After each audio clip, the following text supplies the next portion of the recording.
जिन dinosaur के अवशेषों पर देश ने अरबों खर्च किए, वे अब कचरे की तरह एक कोने में पड़े हैं। यहाँ तक कि एक्सपर्ट्स भी कहते हैं कि ये इतने बेकार हैं कि कोई कुत्ता भी इन्हें नहीं पूछेगा। लेकिन जैसे ही मैंने इसे देखा, मैं तय कर लिया कि यही मेरा पहला स्पिरिचुअल बीस्ट बनेगा। ये जो पागल हो गया है, वो तो बस सड़ी हुई हड्डियां हैं। उसकी गर्लफ्रेंड ने भी उसे छोड़ दिया, फिर भी वो खुद को जीनियस समझता है।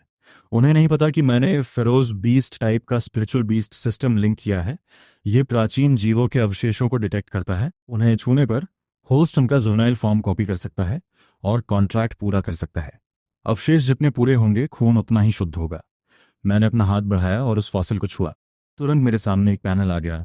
टारगेट शैरो किरिन। किरिन का एट्रीब्यूट फायर डैमेज से इम्यूनिटी, 8% इंटीग्रिटी के साथ अवशेष मिले। परफेक्ट जुवेनाइल फॉर्म कॉपी करें। अब बिना किसी हिचकिचाहट के मैंने कॉपी सिलेक्ट किया। पहली बार किसी एम्परर लेवल जीव को कॉपी करने के इनाम में फॉसिल की 30% इंटीग्रिटी रिस्टोर हो गई। अगले ही पल एक चमकता हुआ सिल्वर जुवेनाइल बीस्ट मेरे सामने था। वह सिल्वर स्केल्स से ढका हुआ था। बस उसके पास जाने से ही मुझे अपनी हथेली में तेज जलन महसूस हुई। मैंने अपनी सोई हुई स्पिरिचुअल एनर्जी को जगाया और अपनी हथेली पर एक कॉन्ट्रैक्ट मार्क बनाया। छोटे, मेरे साथ आओ। चलो साथ मिलकर इस दुनिया पर राज करते हैं। मैंने अपना हाथ उठाया और उसके माथे पर मार्क बना दिया। जैसे ही मार्क टच हुआ, मुझे अपने हाथ में जलने जैसा दर्द हुआ। Contract established, detection successful, imperial blood line linked. उसी समय एकेडमी के ऊपर आसमान अचानक बदल गया। साफ आसमान को काले बादलों ने निगल लिया। एक high level energy fluctuation detect हुई जिसने पूरी एकेडमी को ढक लिया। बिजलियां कड़कने लगीं और एक खौफनाक एनर्जी चारों ओर फैल गई, जिससे पूरी एकेडमी में हड़कंप मच गया। ये किस लेवल का स्पिरिचुअल बीस्ट है? ये प्रेशर डराने वाला है। डीन के ऑफिस में डीन मेरे एडमिशन डेटा को देख रहे थे। स्पेशल क्लास वाली स्पिरिचुअल एनर्जी, लेकिन किसी भी स्पिरिचुअल बीस्ट के साथ कॉन्ट्रैक्ट नहीं कर पाया। कितनी शर्म की बात है। लेकिन अगले ही पल आसमान से एक सुनहरी बिजली गिरी और वो उछलकर खड़े हो गए। डीन, ये एनर्जी कोई एकेडमी में किसी स्पिरिचुअल बीस्ट के साथ कॉन्ट्रैक्ट कर रहा है। ऐसी हलचल मचाने वाली चीज कम से कम सॉवरेन लेवल की होगी। Sovereign level? लेकिन डीन ने महसूस करने के लिए आंखें बंद की। उनके चेहरे के हाव भाव पूरी तरह बदल गए। नहीं, यह एनर्जी सॉवरेन लेवल से ऊपर है। यह लेजेंडरी लेवल है। पहले उन्हें लगा कि जान फैन की किस्मत चमक गई है। यह जान फैन की स्पिरिचुअल एनर्जी नहीं है। डीन ने झटके से आंखें खोली और उनकी आवाज भारी हो गई।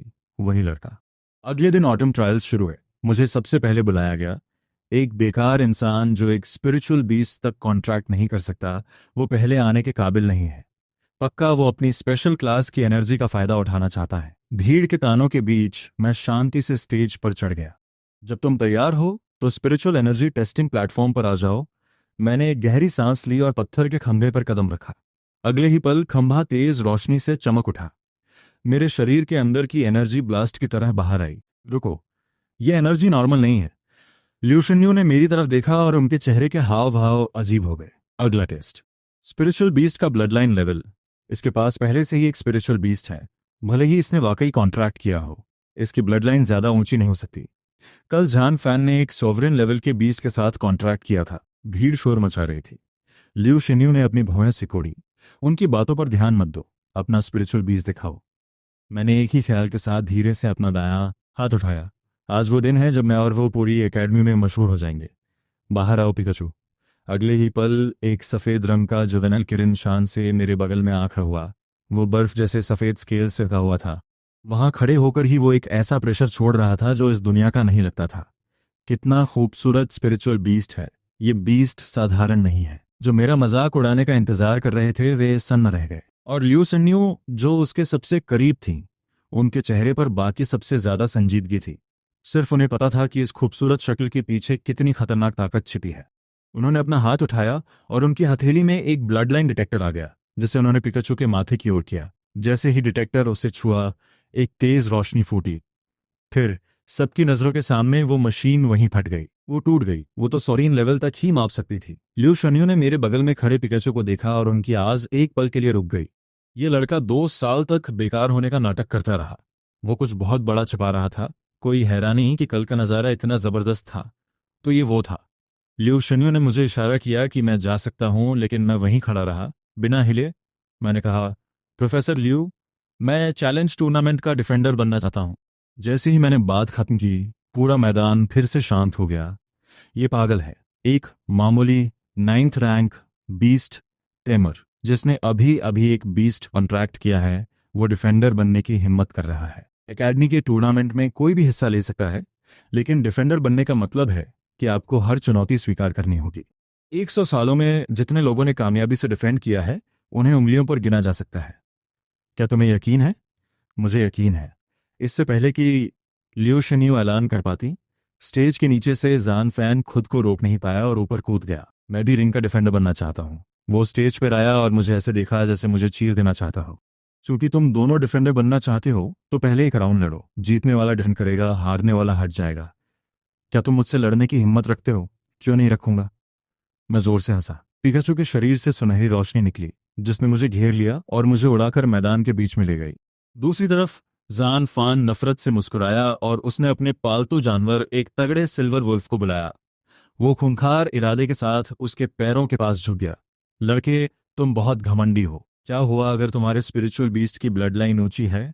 मैं टॉप लेवल का 8th ग्रेड बीस्ट टेमर हूँ। मेरी स्पिरिचुअल पावर और कंट्रोल का तुमसे कोई मुकाबला नहीं है। क्या तुम बकवास बंद करोगे? पब्लिक पहले से ही बेचैन है। रिंग के लिए लड़ाई अब शुरू होती है। जैसे ही उन्होंने बात खत्म की, जान फैन ने तुरंत हुक्म दिया, सिल्वर वुल्फ, उस पर हमला करो। मिंगे, वार करो। लेकिन मैं बस मुस्कुराया। मैंने हाथ बढ़ाया और पिकाचू के छोटे से सिर सहलाया। अगले ही पल उसके अंदर का इंपीरियल ब्लड लाइन तेजी से फटा। Skill, intimidation. उसकी ब्लड लाइन का प्रेशर एक्टिवेट करें, अपने से कम ब्लड लाइन वाले हर जीव को डराएं। एक पल में वो सिल्वर वुल्फ जो हमला करने आया था, प्रेशर की वजह से जमीन पर दब गया। वो हमला करने के लिए एक पंजा तक नहीं उठा पा रहा था, बस धीरे धीरे करा रहा था। उसने एक हमला तक नहीं किया। जान फैन का सिल्वर वुल्फ घुटनों पर आ गया। ये कोई लड़ाई नहीं थी, ये ब्लड लाइन की ताकत थी। मिंगे, तुम ये क्या कर रहे हो? हमला करो बेकार कहीं के। लेकिन प्रेशर से कांपते हुए अगले ही पल सिल्वर वुल्फ रोशनी बनकर गायब हो गया। मैं अपनी हंसी नहीं रोक पाया। ये मत कहना कि तुम्हारे पास बस यही बेकार जानवर है। तुम अपनी मौत मांग रहे हो। दांत पीसते हुए उसने एक और स्पिरिचुअल बीस्ट बुलाया। अगले ही पल एक अजीब दिखने वाला जायंट गोरिल्ला स्टेज पर धड़ाम से गिरा। ये वही गोरिल्ला नहीं है जिसे जान फैन के पिता ने उसे दिया था? क्या एक 8th ग्रेड टर्नेर सिर्फ 2 बीस्ट के साथ कॉन्ट्रैक्ट नहीं कर सकता? तो कल की हलचल किसने मचाई थी? क्या वो वाकई ये गया था? ऐसा लगता है कि यह लड़का अपनी बेकार की छवि छोड़ने वाला है।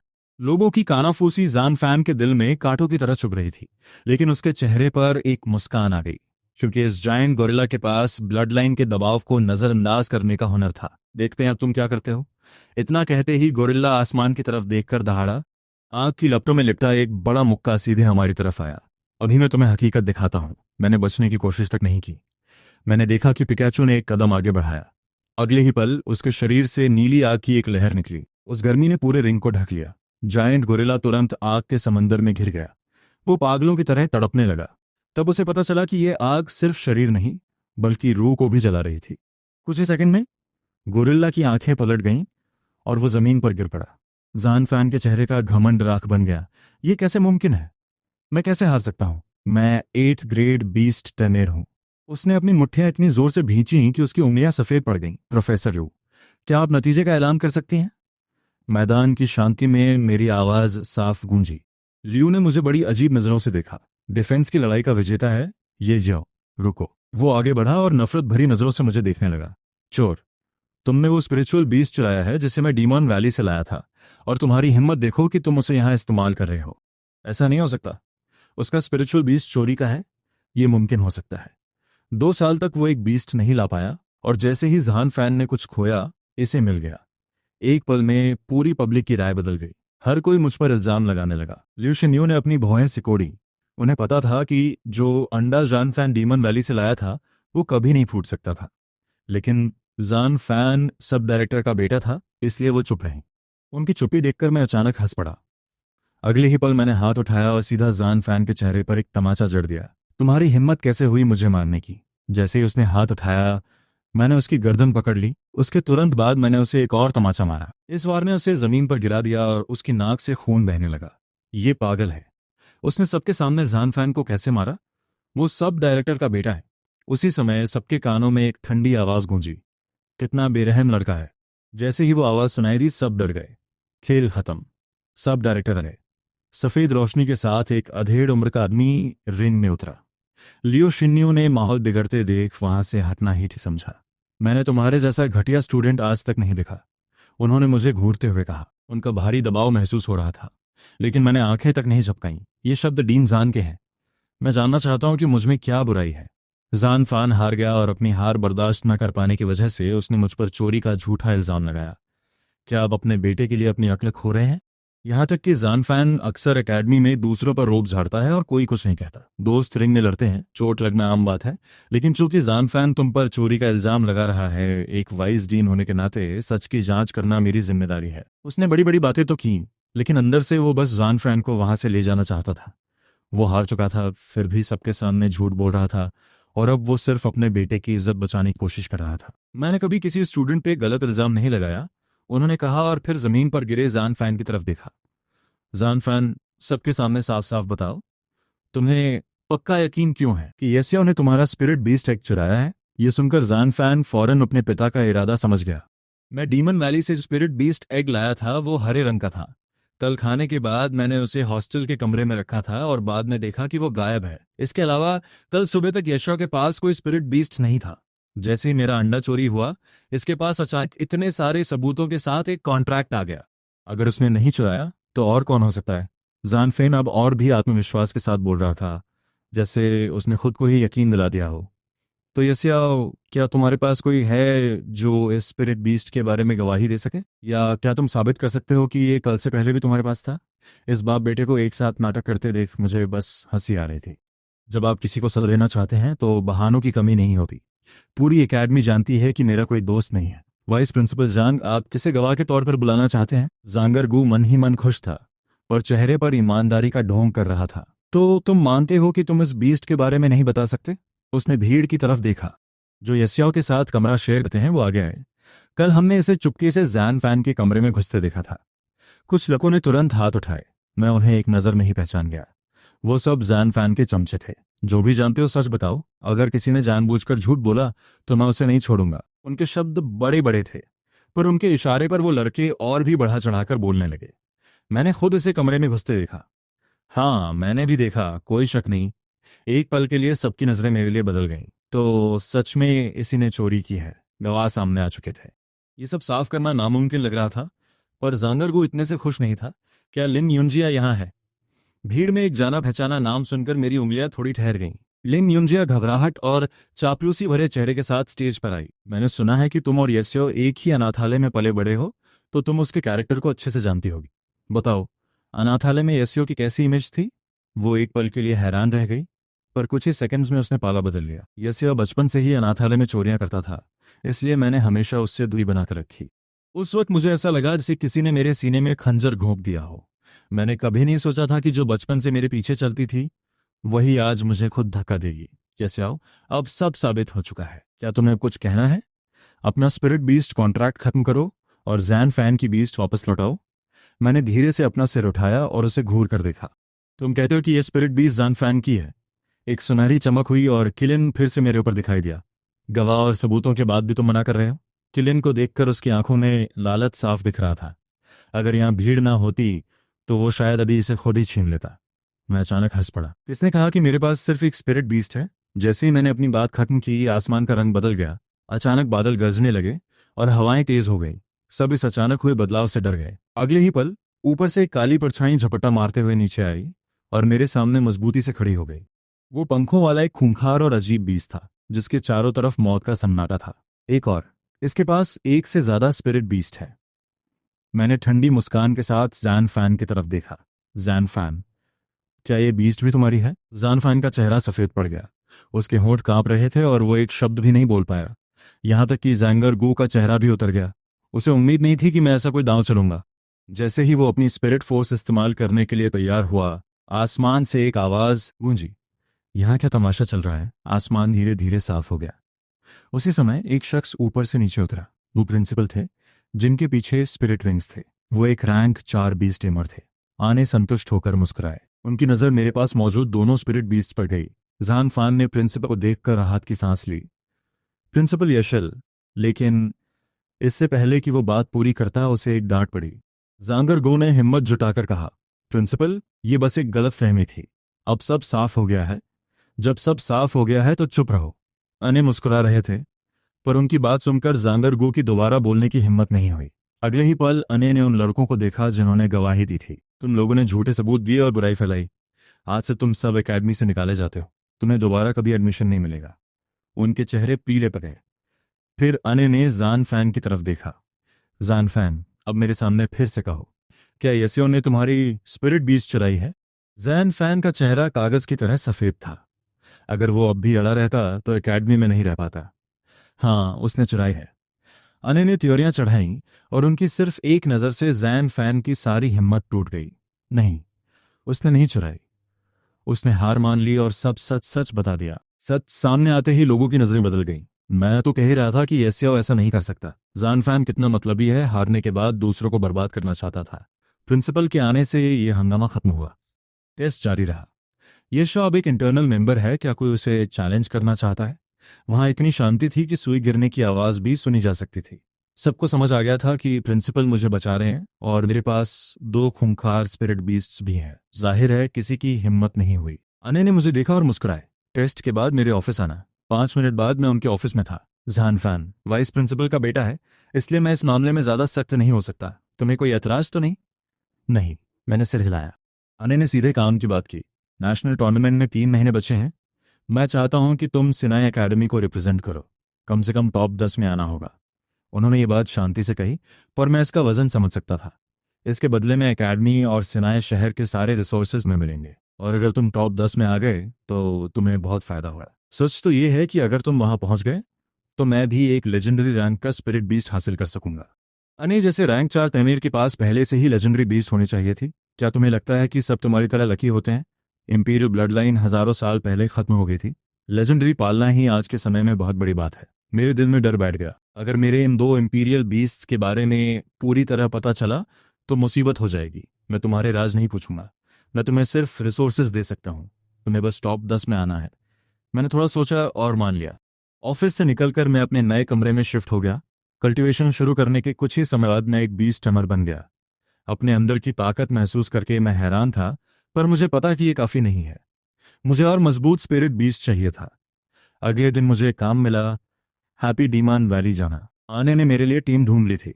नेतावान एक रैंक 6 टेमर थे। हम घाटी में घुसे ही थे कि नेतावान रुके। दाने ने किसी जानवर की महक सूंघी है।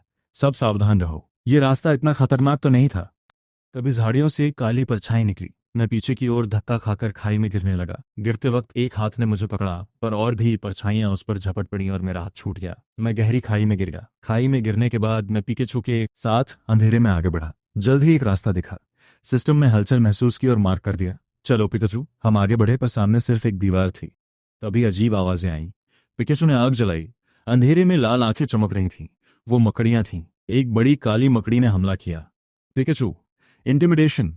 पिकाचू के इंपीरियल दबाव से मकड़ी कांपने लगी। अब फ्लेम स्टॉर्म। हरी आग ने मकड़ी को जलाकर राख कर दिया। पिकाचू ने मेरी तरफ देखा, जैसे कह रहा हो कि इतनी बड़ी मकड़ी पहली बार देखी। कोई बात नहीं, तुम्हारी गलती नहीं है। मैंने उसके सिर पे हाथ फेरा। तभी मुझे दिखा कि जहां से मकड़ी आई थी वहां जालों से ढका एक रास्ता था। हम हिम्मत जुटाकर आगे बढ़ गए।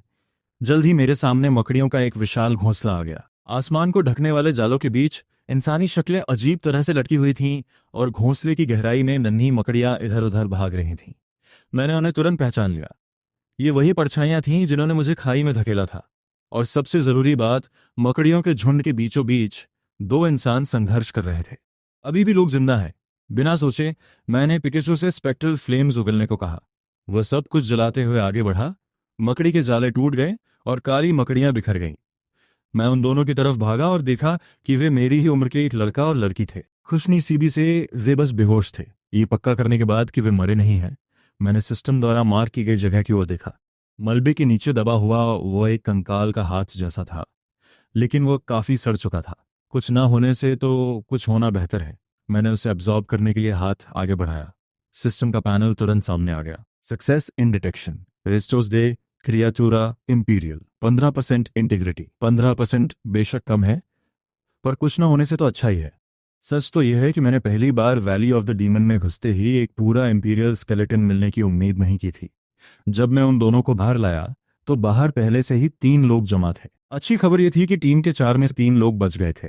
बुरी खबर यह थी कि रास्ता जानने वाला इकलौता शख्स अभी भी बेहोश था। जब हम सोच ही रहे थे कि क्या किया जाए, तभी वह लड़की अचानक एक तरफ गिर पड़ी। मैंने नीचे देखा तो उसके दाहिने हाथ पर 2 काले जख्म थे। जहर नसों के जरिए ऊपर चढ़ रहा था। शांत हो जाओ, शांत हो जाओ जोआन। उसने जल्दी से एक ग्लो रिंग निकाली। अगले ही पल उसकी हथेली पर एक सफ़ेद गोली आ गई। मैं दंग रह गया। इस तरह की स्वतंत्र स्पेस वाली स्टोरेज रिंग हर किसी के पास नहीं होती। जोआन ने वह गोली लड़की के मुंह में डाल दी थी। जल्द ही उसके हाथ का जहर कम होने लगा और जख्म से जमीन पर टपकने लगा। मैं म्योह्यान से हूं। इस तरह का छोटा मोटा जहर मेरे लिए कुछ नहीं है। मैंने सिर हिलाया। म्योह्यान में जहर और उसे उतारने के तरीके कभी कम नहीं पड़ते। जोआन अभी थोड़ा और शेखी बघारने ही वाला था कि अचानक गुफा की गहराई से एक अजीब सी आवाज आई। बहुत हो गई बातें, भागो। मैंने लड़की को पकड़ा और बाहर की ओर भागा। इसका क्या मतलब है? उसने पूछा। अभी भी समझ नहीं पा रही थी, लेकिन गुफा की दीवारों से पहले ही कई विशाल मकड़ियां बाहर आ चुकी थीं। जुआन का चेहरा तुरंत पीला पड़ गया। हम तो गए, अभी भी इतनी सारी कैसे बची हैं? वो मुड़ा और अपने जिबॉन पे सवार होकर उसी तरफ भागा जहां मैं भाग रहा था। लेकिन जैसे ही हम गुफा के द्वार पहुंचने वाले थे, हमारे सामने स्पाइडर क्वीन थी और पीछे से जंगली सुअर हमारा पीछा कर रहे थे। ये वाकई में एक बंद गली थी। मैंने कहा था कि हमें वैली ऑफ द डीमन नहीं आना चाहिए। अगर मुझे पता होता तो मैं मर के भी यहाँ नहीं आता। भाई, तुम्हारी स्पिरिट बीस्ट एक एक करके आग क्यों उगल रही है? जल्दी कुछ सोचो। मैं उस सूरों के झुंड को हटाने के लिए क्या कर सकता हूँ? पिकाचू की लगभग पूरी स्पिरिट फोर्स खत्म हो चुकी है। ये सुनकर जोआन की आंखों की चमक बुझ गई। तुआन, हमला करो, इसे पीट पीट कर खत्म कर दो, वह चिल्लाया, पर खुद हिला तक नहीं। मैं भी अपनी स्पिरिट फोर्स को जबरदस्ती इस्तेमाल करने और जोखिम उठाने की तैयारी कर रहा था। अगर हम ऐसे ही हिचकिचाते रहे तो हम तीनों मारे जाएंगे। झुक जाओ, तभी उस लड़की ने कहा जो अब तक कमजोर लग रही थी। बाहर निकलो। सोलर रे स्टॉर्म। अगले ही पल आग की एक चकाचौंध भरी किरण ने अंधेरे को चीर दिया और सीधे उस विशाल मकड़ी पर गिरी। जब मुझे होश आया तो हमारा रास्ता रोकने वाली स्पाइडर क्वीन वहां नहीं थी। सोलर रे स्टॉर्म, तुम सू फैमिली से हो? मेरा नाम सुशिलिन है और मैंने अभी तुम्हारी जान बचाई है। बढ़िया, बढ़िया। सू फैमिली मुझ पर एहसानमंद रहे, इसमें मेरा ही फायदा है। लेकिन सुशिलिन ने उसे सिर्फ एक बेरुखी भरी नजर से देखा। उसके चेहरे के भाव पहले से भी ज्यादा रूखे थे। फिर मैंने उसे ध्यान से देखा। जो उस लेवल की मकड़ी को एक ही वार में खत्म कर सके, वह यकीनन किसी बड़े घराने से होगी।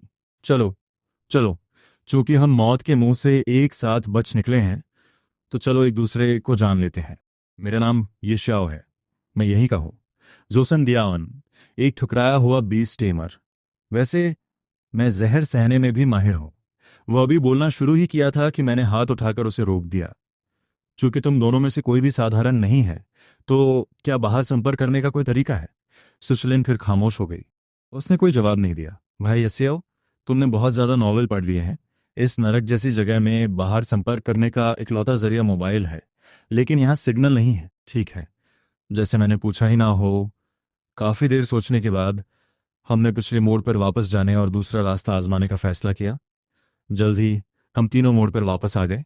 मैं दाहिनी तरफ के रास्ते के पास ही जागा था। पहले यहाँ चलते हैं और अगर रास्ता ना मिले तो वापस आ जाएंगे। जोआन और सुशिलिन को कोई आपत्ति नहीं थी, लेकिन इस रास्ते पर धुंध पहले से भी ज्यादा घनी थी। जोआन ने जानबूझकर अपने जुबान को छानबीन के लिए भेजा, पर धुंध में 2 कदम रखते ही उसकी आवाज और शक्ल दोनों गायब हो गए।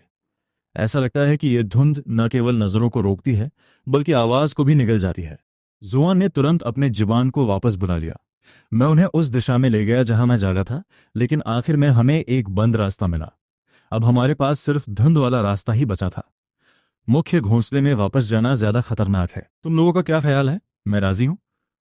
जब तक मुझे और मकड़ियां न देखनी पड़े, मैं कहीं भी जाने को तैयार हूं। सुशीलन अभी भी पीली पड़ी हुई थी, पर उसने खामोशी से सिर हिलाया।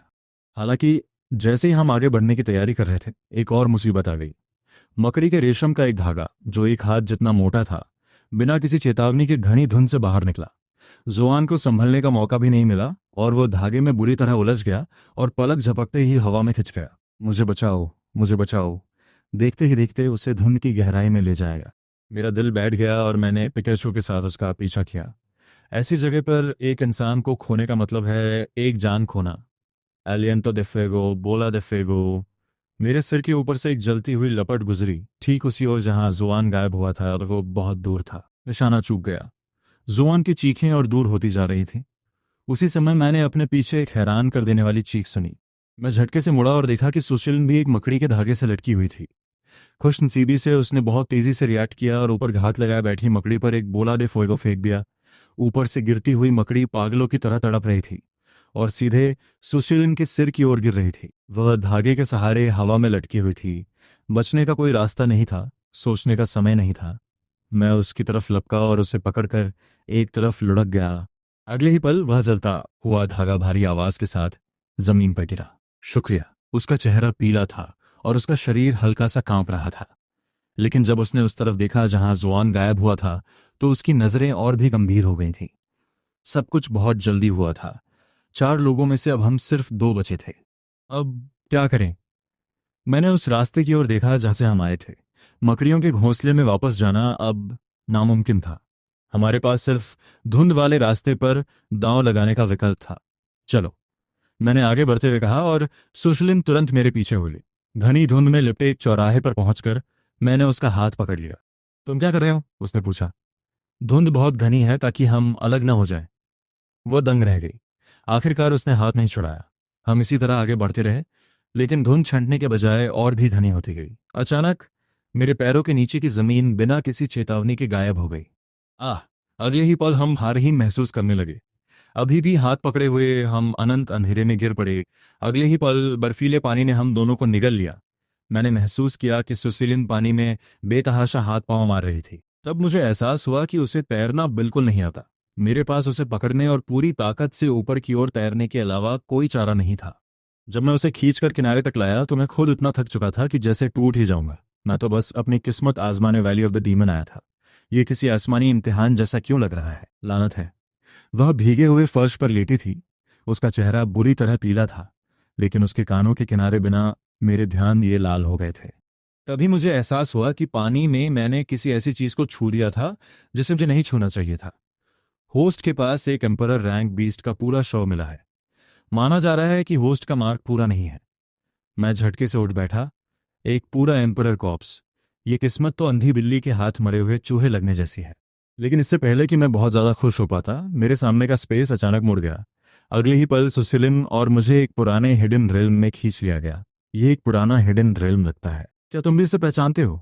ऐसी कुछ चीजें हैं जो शायद तुम नहीं जानते, उसने शांति से कहा। पर मुझे पहले से कहीं ज्यादा यकीन था कि उसकी पहचान कोई मामूली नहीं थी। हम सिर्फ आगे ही बढ़ सकते थे। हम करीब 20 मिनट तक चले। आखिरकार मैं उसे देखे बिना नहीं रह सका। तुम्हारी स्पिरिट पावर अभी तक रिकवर नहीं हुई है। उसने इससे ज्यादा कुछ नहीं कहा, इसलिए मैंने जोर नहीं दिया। हालांकि मन ही मन मुझे ये और भी अजीब लग रहा था। कायदे से उसकी स्पिरिट पावर के साथ उसे इतना कमजोर नहीं होना चाहिए था। हम काफी देर तक और चले। हमारे सामने का संकरा रास्ता आखिरकार एक चौड़े रास्ते में बदल गया। सुशीलन और मैं राहत की सांस लेने ही वाले थे कि अचानक हमारे पीछे से एक अजीब सी आवाज आई। डरी हुई सुशीलन मेरे पास चिपक गई। मैंने भी तुरंत पिकाचू को बुला लिया। कौन है? मुड़ने पर मैंने देखा कि वो वान था। उसके होठों के कोनों पर खून था। वह लड़खड़ा रहा था जैसे अभी अभी मौत के दरवाजे से बच के आया हो। भागो! तब मैंने साफ देखा कि उसके पीछे एक साये जैसा भूत आ रहा था। सुशीलन और मैं एक साथ पीले पड़ गए। हमने जल्दी से उसे लिया और आगे की ओर भागे, लेकिन हम ज्यादा दूर नहीं गए थे। तभी पीछे से फिर वही जाने पहचानी आवाज आई। मेरा इंतजार करो, मेरा इंतजार करो। मैं मुड़ा और लगभग फिसल ही गया। जुआन बहुत तेज रफ्तार में तुअनवान पर सवार होकर आ रहा था। उसका चेहरा नीला और पीला पड़ा हुआ था, जैसे उसे जहर दिया गया हो। तुआन जख्मों से भरा हुआ था और उनके पीछे मकड़ियों की एक भारी भीड़ पड़ी थी।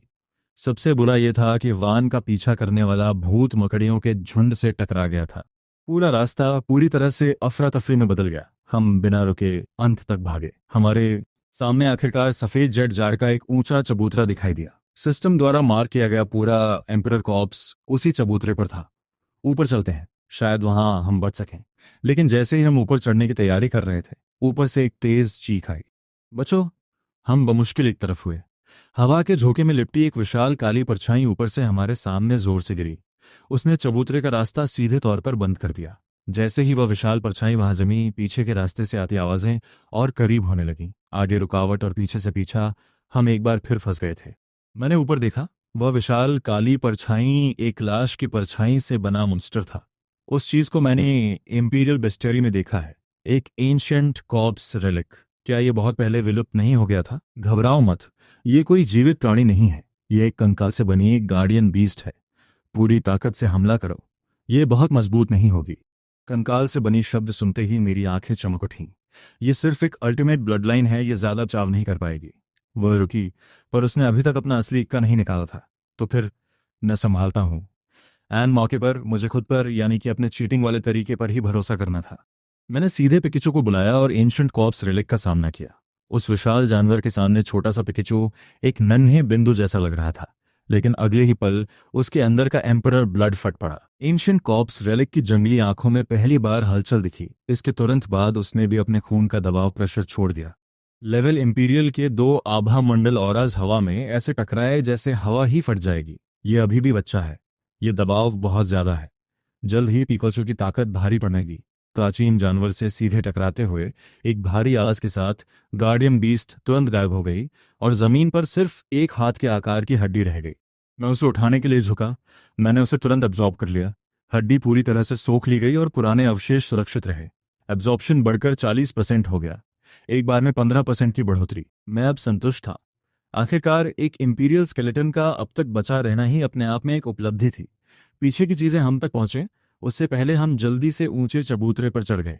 बीच में एक चीज है ना? इस टूटी हुई हड्डी के अलावा यहाँ बाहर निकलने का रास्ता कहाँ है? इससे पहले कि मैं बोल पाता, एक शख्स ने एक टूटा हुआ पत्थर निकाला और उसे जोर से चबूतरे पर मारा। मेरा दिल धड़क उठा। मैं उसे रुकने के लिए कहने ही वाला था, लेकिन पत्थर टकराने के बाद हमारे आसपास कोई हलचल नहीं हुई। नहीं, अचानक उसने अपना सिर उठाया और उसकी नजर प्लेटफॉर्म के एक कोने पर टिक गई। उसका चेहरा तुरंत बदल गया। सब खत्म। टेलीपोर्टेशन मैट्रिक्स चालू नहीं होगा। इसका क्या मतलब है? तुमने तो कहा था कि यहां से बाहर निकला जा सकता है। ये सच है कि ये एक टेलीपोर्टेशन डिवाइस है, लेकिन ये तभी काम करता है जब प्लेटफॉर्म पर सिर्फ इंसान हो। अब यहाँ कुछ और भी है, उसने एक कोने की तरफ इशारा करते हुए कहा। वहां एक छोटे आकार का काले रंग का जीव पड़ा था, लेकिन उसके पंजे बहुत बड़े और मोटे थे। Undefeated forbidden crab. तो क्या इसे लात मारकर बाहर निकालना काफी नहीं होगा? मैंने उसे तुरंत रोका। इससे कोई फायदा नहीं होगा। फॉरबिडन क्रैब पर हर तरह के हमले का कोई असर नहीं होता। ये लगभग अमर और अविनाशी है। वे लोग वहां निराश थे, लेकिन मैं चुपके से उस विशाल कंकाल के पास पहुंच गया था और मेरे कान की परछाई में एक आवाज गूंजी। Creature, earth thunder beast, race, pack lord, blood line, imperial level, attribute lightning, characteristic lightning damage immunity. उस पैनल को देखकर मेरा दिल जोर से धड़कने लगा। एक और इंपीरियल स्केलेटन, और वो भी पूरा। बिना एक पल की देरी के मैंने उसे सीधे सोखना शुरू कर दिया। वो विशाल कंकाल आंखों के सामने ओझल हो रहा था, लेकिन किस्मत से जाओ सन और बाकी सबका पूरा ध्यान उस फॉरबिडन क्रैब पर था। किसी ने नहीं देखा कि मैं क्या कर रहा हूं। सब खत्म हो गया। इस बार सच में सब खत्म हो गया था। प्लेटफॉर्म के नीचे से अनगिनत डरावने जीव लगातार ऊपर चढ़ रहे थे। बुजुर्ग, अब कोई और रास्ता नहीं है। ये सब मेरे इलाज का नतीजा है। मेरे सारे जीरो बीस्ट इस रहस्य में फंस गए। इस फॉरबिडन जोन तक सिर्फ लाइटनिंग, क्रेन और विंड एट्रीब्यूट्स वाले जीरो बीस्ट ही बड़ी मुश्किल से पहुंच सकते हैं। आप में से किसके पास इन 2 एट्रीब्यूट्स वाला स्पिरिट बीस्ट है? ये सुनकर जाओ सन को अचानक कुछ याद आया। रुको, अगर मुझे सही याद है तो सोलर थंडर क्लाउड लेपर्ड क्या विंड और लाइटनिंग डबल एट्रीब्यूट वाला नहीं है? वान की आंखों में भी एक पल के लिए चमक आई, लेकिन सू सिलिन कुछ देर खामोश रही। आखिरकार उसने अपना सिर हिलाया। मैंने सोलर थंडर क्लाउड लेपर्ड के साथ कॉन्ट्रैक्ट नहीं किया है। वो जो मैंने स्पाइडर इन में इस्तेमाल किया था वो सिर्फ एक इल्यूजन था। जाओसान और मैं एक साथ दंग रह गए। रैंक 2 या उससे ऊपर का बीस्ट एमर स्पिरिचुअल पावर से एक बीस्ट शैडो कॉपी बना सकता है। कोई हैरानी नहीं कि उस मूव के बाद उसने उसे दोबारा कभी नहीं बुलाया। सो शिलिन के मानने के बाद कि सोलर थंडर क्लाउड लेपर्ड सिर्फ एक इल्यूजन था, जॉसान सन रह गया। हम बर्बाद हो गए। इस बार हम सच में यहाँ मारे जाएंगे। सुसिलिन ने सिर झुका लिया और कुछ नहीं बोली। वान का चेहरा भी बहुत गंभीर हो गया था। स्पिरिट बीस्ट लगभग खत्म चुके थे और पीछे हटने का रास्ता भी बंद था।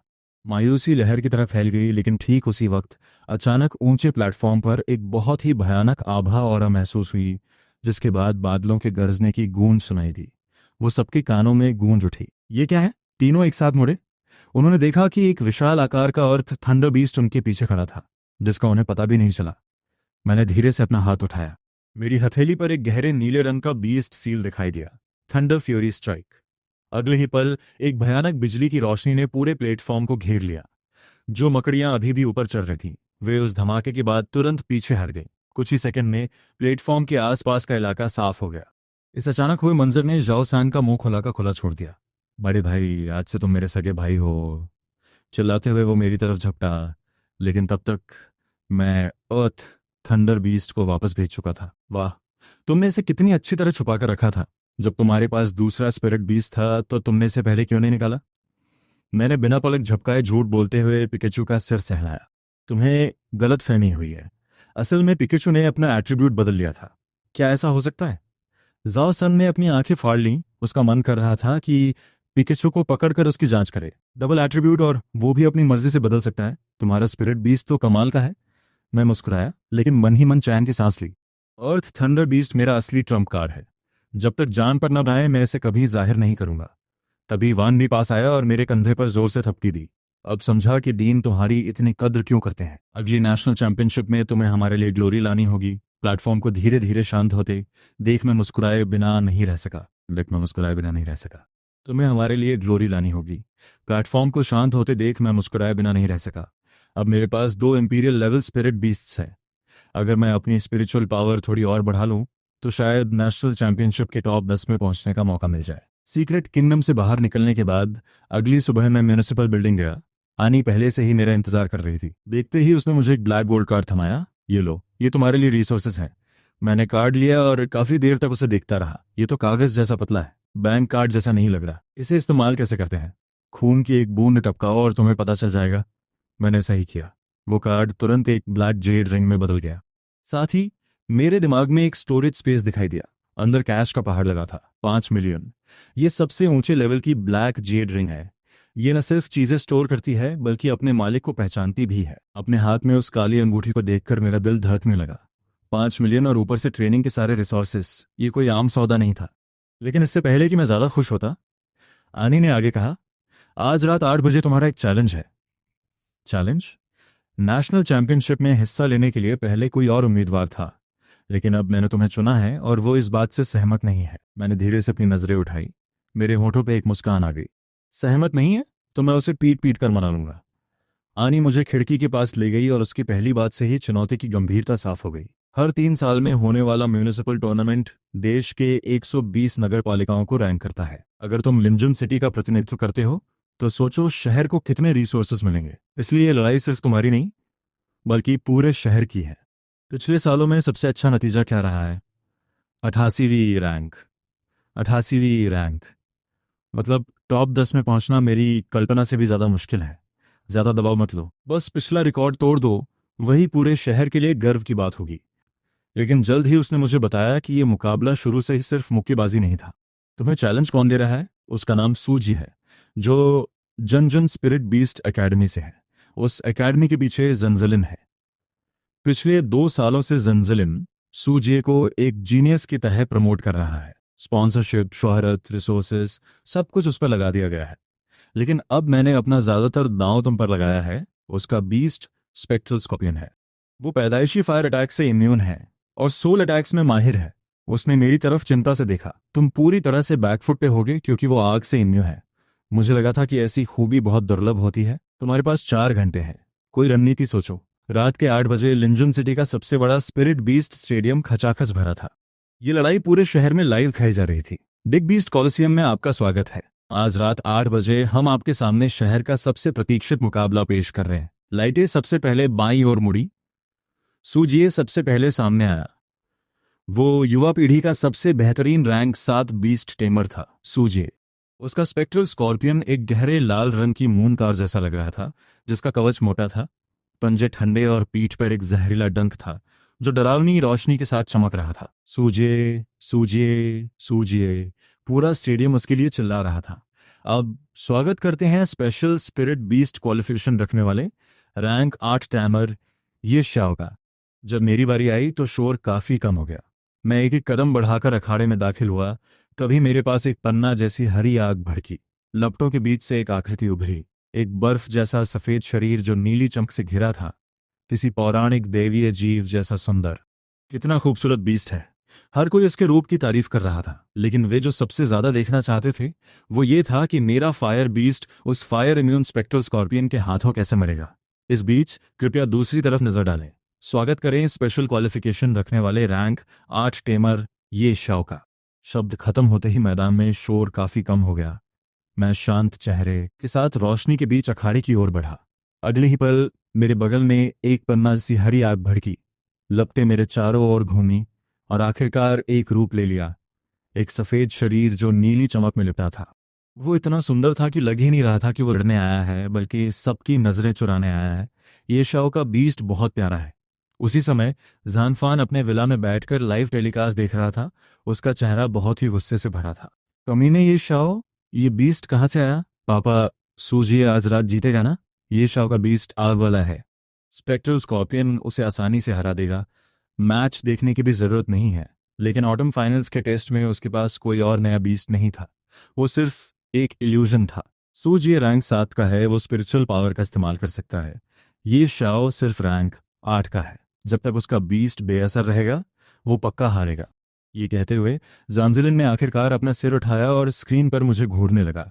उसने पहले ही सूजी को चेतावनी दे दी थी कि इस लड़ाई में उसे ये शाओ या उसके स्पिरिट बीस्ट को खत्म करने का तरीका ढूंढना होगा। वो अच्छी तरह जानता था कि जब तक मैं लड़ता रहूंगा, सूजी मुझे शहर के टूर्नामेंट में ले जाएगा। घंटी बजी और मुकाबला आधिकारिक तौर पर शुरू हुआ। स्पेक्ट्रल स्कॉर्पियन सोल सबसे पहले हमला करने के लिए झपटा और मिन उसका सामना करने के लिए नीली हरी रोशनी की तरह तेजी से आगे बढ़ा। जैसे ही दोनों बीस्ट टकराने वाले थे, मिन ने अपना इंपीरियल प्रेशर रिलीज किया, लेकिन स्पेक्ट्रल स्कॉर्पियन सोल पर कोई असर नहीं हुआ। उसने अपना विशाल पंजा उठाया और मिन के सिर की तरफ जोर से घुमाया। मिन तुरंत पीछे हटा और उसी समय नीली आग भड़क उठी। अगले ही पल स्पेक्ट्रल स्कॉर्पियन सोल ने अपनी पूंछ से वार किया, जिससे हवा का एक ऐसा झोंका पैदा हुआ जिसने आग को जबरदस्ती बुझा दिया। ये मिन का अब तक का सबसे कठिन प्रतिद्वंद्वी था। बिना किसी जल्दबाजी के धीरे धीरे थोड़ी सी आजमाइश के बाद मिन ने सीधे मुकाबला करना बंद कर दिया और उसे भटकाना और गोल गोल घूमना शुरू कर दिया। स्पेक्ट्रल स्कॉर्पियन सोल विशाल था, लेकिन वो मिन तक पहुंचने में हमेशा थोड़ा पीछे रह जाता था। मंजर ऐसा लग रहा था जैसे मिन पूरी तरह से दब गया हो। दर्शक मित्रों, क्या आपने देखा? सूजिए के विशाल केकड़े के सामने ये शाओ का स्पिरिट बीस्ट मुश्किल से कुछ कर पा रहा है। वो बस जान बचाकर भाग रहा है। और बस यही है लेवल टैलेंट की हकीकत। क्या फायदा कि स्पिरिट बीस्ट सुंदर है, देखने में अच्छा है, पर काम का नहीं। पूरी जनता की हूटिंग के बीच सूजिए और भी शांत होता जा रहा था। दिखावेबाज, क्या तुम्हें लगता है कि तुम मुझसे ऐसे मुकाबला कर पाओगे? थोड़ी देर और अपनी सदा का मजा ले लो। 10 सेकंड में मैं ये बोरिंग लड़ाई खत्म कर दूंगा। समय धीरे धीरे बीत रहा था। दोनों बीस्ट, एक पीछा कर रहा था और दूसरा भाग रहा था, कभी आपस में नहीं टकराए। यहां तक कि कमेंटेटर के पास भी बोलने के लिए शब्द खत्म हो रहे थे। तभी अचानक दर्शकों के बीच से हैरानी की चीख निकली। ओह! ऐसा लग रहा था कि सूजे अब और इंतजार नहीं करना चाहता था।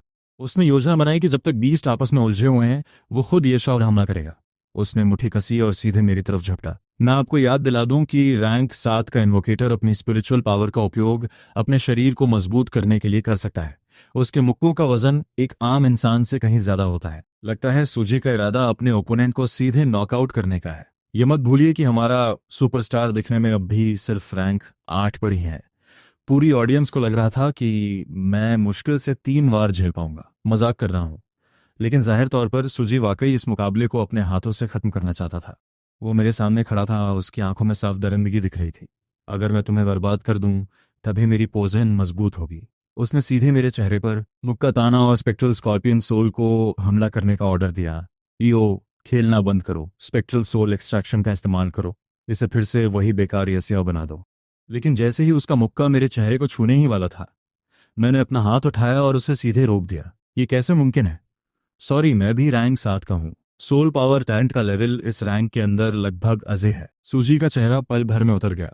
उसने अपना मुक्का वापस खींचने की पूरी कोशिश की, लेकिन मेरा हाथ लोहे की जंजीर की तरह था, जो 1 मिलीमीटर भी नहीं हिला। तुमने जीत का जश्न बहुत जल्दी मना लिया। अगले ही पल मैंने अपने मुक्के से पलटवार किया। Oh my God! सूजी के एक्टिव अटैक को यस्या ने बड़ी आसानी से नाकाम कर दिया और सिर्फ एक मुक्के में सूजी को जमीन पर गिरा दिया। इसका मतलब है कि वो रैंक 8 नहीं, बल्कि रैंक 7 है। उस पल पूरी ऑडियंस सन्न रह गई। वो सब जो मेरा मजाक उड़ते देखना चाहते थे, उन्हें ऐसा लगा जैसे उनके चेहरे पर तमाचा पड़ा हो। अभी सुजी संभल भी नहीं पाया था कि अचानक दूर से एक दर्दनाक चीख सुनाई दी। फैसला सिर्फ स्पिरिट बीस्ट के बीच ही नहीं, बल्कि दोनों योद्धाओं के बीच भी होना था।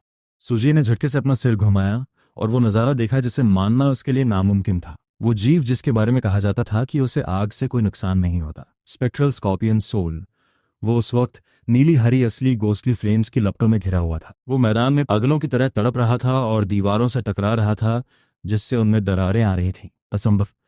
ईमो को आग से नुकसान नहीं होता, फिर ये क्यों हो रहा है? घर जाकर अंदाजा लगा लेना। जवाब बहुत सीधा था। सूजी से मिलने के बाद मैंने तुरंत स्पेक्ट्रल स्कॉर्पियन सोल के बारे में रिसर्च की थी। आग से बचने की उसकी ताकत उसकी लाल ऊपरी खाल से आती थी और उसकी खासियत स्पिरिचुअल अटैक था। लेकिन मिन की गोस्टली फ्लेम्स वो चीजें नहीं जलाती जो आम आग जलाती है। जब तक स्पेक्ट्रल स्कॉर्पियन सोल अपनी स्पिरिचुअल पावर का इस्तेमाल करने की हिम्मत करता, वो खुद ही उस आग में कूदने जैसा था। जहां तक उसके मुक्के को रोकने की बात है, वो भी बहुत आसान था। रैंक 7 की चाबी अपनी सोल पावर को बढ़ाना और उसे लगातार शरीर के अंगों तक पहुंचाना है। दूसरों को इसमें बहुत समय लगता है, मुझे सिर्फ 2 घंटे लगे। तो शुरुआत से ही ये मुकाबला कोई मुश्किल स्थिति नहीं थी, बल्कि एक जाल था। ये देखकर कि स्पेक्ट्रल स्कॉर्पियन सोल अब और नहीं झेल पाएगा, सूजी घबरा गया और उसने उसे वापस बुला लिया। फैसन, बाहर आओ। लाल पट्टों में घिरा एक तेज रफ्तार परिंदा नीचे झपटा, लेकिन मिन बस मेरे पास वापस आया और उसने अपनी लॉर्ड लेवल ब्लड लाइन का दबाव छोड़ दिया। वो परिंदा वहीं का वहीं जम गया, पंख फड़फड़ाने की हिम्मत तक नहीं हुई। आखिरकार उसे अपने पंख समेटने पड़े और वो अजीब तरह से जमीन पर उतर गया। लानत है, मैं भूल गया था कि तुम्हारे स्पिरिट बीस्ट के पास लॉर्ड लेवल ब्लड लाइन है। पूरा मैदान खामोश था। क्या तुम्हारे पास अभी भी कोई समन बीस्ट बचा है? मेरा लहजा शुरू से अंत तक बिल्कुल नहीं बदला, जैसे मैं कोई मामूली बात पूछ रहा हूं। क्या तुम्हारे पास अभी भी कोई समन बीस्ट बचा है? सूजी ने गुस्से में मुट्ठी कसी। उसने बहुत देर तक खुद से संघर्ष किया और आखिरकार अपना सिर झुका लिया। मैं हार गया। अगले ही पल स्क्रीन पूरी तरह से टूट गई। येशा को बधाई, इस लड़ाई का विजेता येशा है। पूरी ऑडियंस मेरा नाम चिल्लाने लगी। उस रात लिंजन शहर में एक बार फिर मेरे नाम की गूंज सुनाई दी, और उस पल के बाद किसी ने भी म्यूनिसिपल टूर्नामेंट में मेरे लिंजन का प्रतिनिधित्व करने का विरोध नहीं किया। लेकिन जहां कुछ लोग खुश थे, वहीं कुछ नफरत में जल रहे थे। टीवी के सामने बैठे जैन फैन ने एक संतरा इतनी जोर से दबाया कि उसका रस निकल गया। वो रैंक 7 तक कैसे पहुंच गया? उसे समन्वय बने हुए तो अभी कुछ ही दिन हुए हैं। उसे सबसे ज्यादा परेशानी इस बात से थी कि मैं जीत गया, बल्कि इस बात से थी कि 1 हफ्ते से भी कम समय में मैंने 2 रैंक पार करी, जबकि उसे खुद रैंक 7 तक पहुंचने में 3 साल लगे थे। वो यस्या से डरने लगा था। अगर उसने मुझे टूर्नामेंट में हिस्सा लेने दिया तो शायद मैं टॉप 20 में पहुंचाऊं। लगता है मुझे इस खतरे को पहले ही खत्म करना होगा। पिताजी, क्या आप डिसू को बुलाने की सोच रहे हैं? लेकिन डिसू का प्रभाव ओमनियन शहर में है। वो लिंजुन नहीं आ पाएंगे, है ना? अगर वो कुछ अजीब करेंगे तो पता चल जाएगा, इसलिए तुम अभी एकेडमी वापस जाओ। ये शो की हर हरकत पे नजर रखो। जैसे ही वो शहरी इलाके से बाहर निकलेगा, हमें मौका मिल जाएगा। ये कहते हुए उसकी आंखों में कत्ल का इरादा साफ दिख रहा था। पिछली बार जब वो दियोलिन गया था, तब भी उसने लोग तैनात किए थे, लेकिन बदकिस्मती से वो लड़का शहर से बाहर ही नहीं निकला। दूसरी तरफ स्टेडियम से बाहर निकलते ही मुझे काली कमर्शियल वैन में लाया गया। बहुत अच्छे लड़के। दांसू ने खुद मेरे लिए शैंपेन का एक गिलास निकाला। वो मेरी जीत से मुझसे भी ज्यादा खुश दिख रहे थे, क्योंकि तुम आज रात इतनी सफाई से जीते हो। कोडी ने तुम्हें अपना लाइफ टाइम एम्बेसडर बनाने का फैसला किया है। कोडी, लिंजन में समन बीस्ट की 70% इंडस्ट्री कंट्रोल करता है, लेकिन वो कभी किसी समनर के साथ कॉन्ट्रैक्ट साइन नहीं करते। मैंने तुम्हारे लिए कॉन्ट्रैक्ट देख लिया है, कोई दिक्कत नहीं है। 10 मिलियन सालाना फीस मिलेगी। शुक्रिया मेयर डांसू। मैं जानता था कि उन्होंने जरूर पर्दे के पीछे से मदद की होगी। इस दुनिया में कोई भी बिना मतलब के भला नहीं करता, लेकिन मैं देख सकता था कि वो सच में मेरा साथ दे रहे थे। दांसू, मैं कुछ ढूंढ रहा हूं। क्या आपने इसके बारे में सुना है? क्या चीज? Dark ghostly seed. ये मिंगजन के ट्रांजिशन के लिए है, उसकी जुवेनाइल स्टेज के लिए जरूरी चीजें। सुना तो नहीं है, पर मैं पता करवाऊंगा। तुम इन दिनों एकेडमी की लाइब्रेरी में भी देख सकते हो, ठीक है? हॉस्टल लौटने के बाद मैंने सबसे पहले मिन को बाहर डाला। उसके तुरंत बाद मैंने अपना हाथ उठाया। एक गहरा नीला बीस्ट सील चमक उठा और साथ ही बिजली की कड़क सुनाई दी। मेरा दूसरा समन बीस्ट आखिरकार फिर से सामने आया। ये एक थंडर वुल्फ था, जो मिन से भी बड़ा था। उसका चमकदार काला फर बिजली की रोशनी से घिरा हुआ था, और उसकी गहरी नीली आंखों में जैसे कोई तूफान छिपा हो। वो इतना शानदार था कि उसकी तुलना किसी से नहीं की जा सकती थी।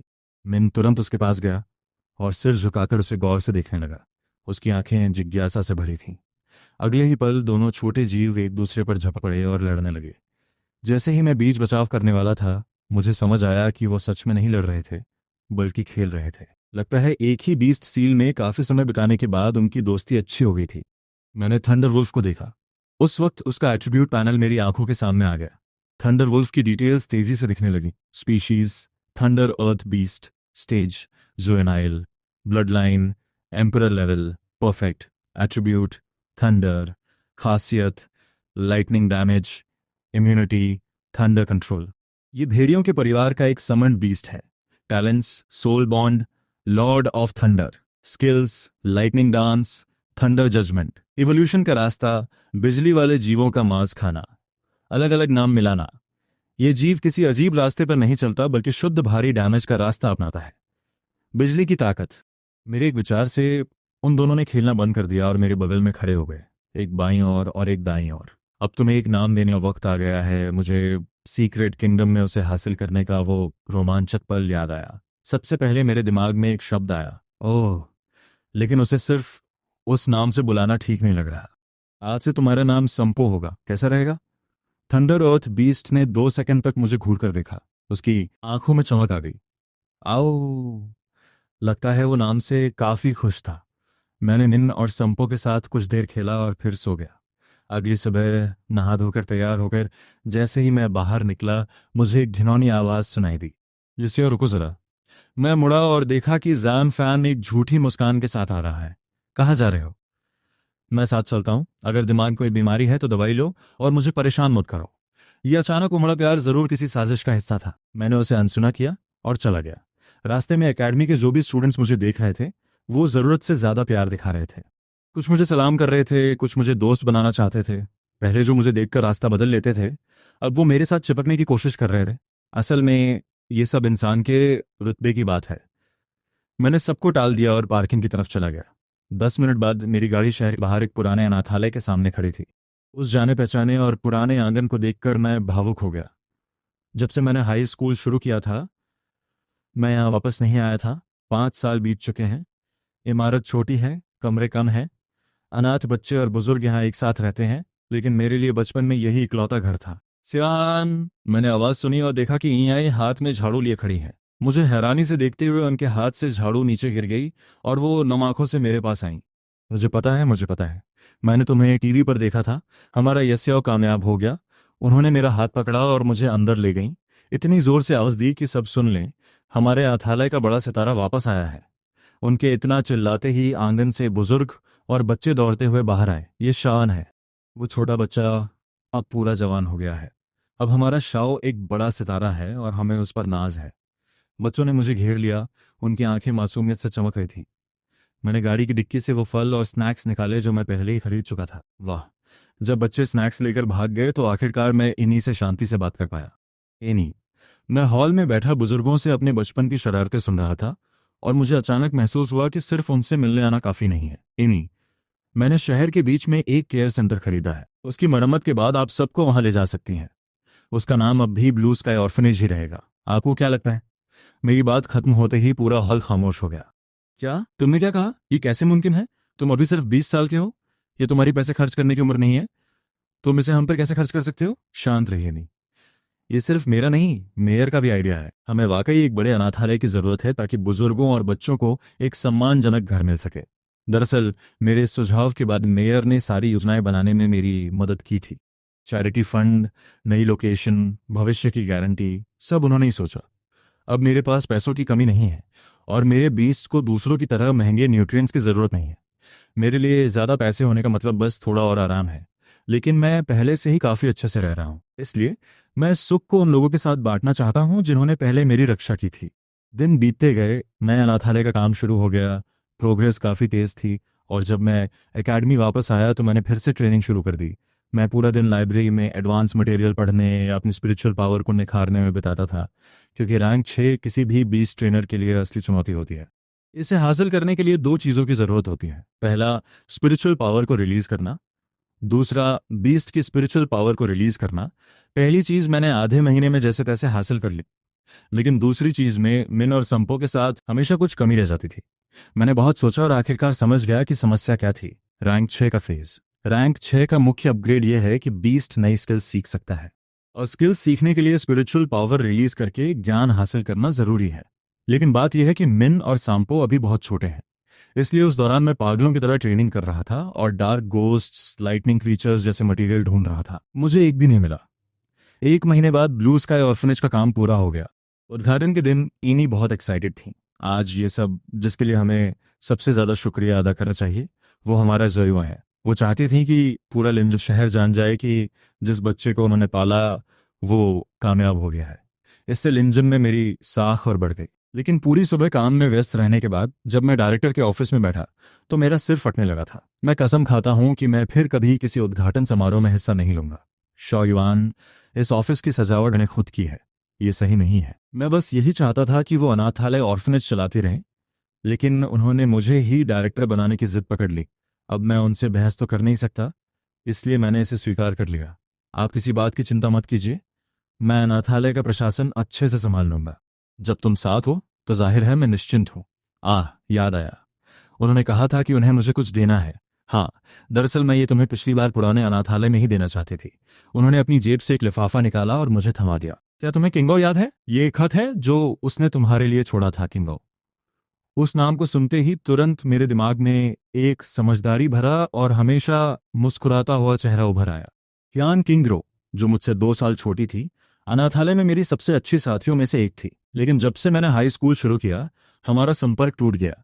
जिस साल तुम्हारा हाई स्कूल ग्रेजुएशन था, उसी साल किंगो को एक अमीर परिवार ने गोद ले लिया था और इन्हीं के मुताबिक उसे कहीं और ले जाया गया था। मैंने उस खत को बिना खोले ही अपनी जेब में रख लिया। शुक्रिया, इन्हीं। मैं अभी और कुछ पूछने ही वाला था कि अचानक मेरा फोन बज उठा। कॉलर आईडी देखकर मेरा दिल तेजी से धड़कने लगा। तांसु, क्या बात है भाई? इन गोस्ट के बारे में मुझे कुछ जानकारी मिली है, लेकिन तुम्हें थोड़ा और इंतजार करना होगा। क्यों? इन गोस्ट एक खास तरह का मिनरल है। जैसे ही ये अपने प्राकृतिक स्थान से बाहर निकलता है, ये तुरंत मुरझा जाता है।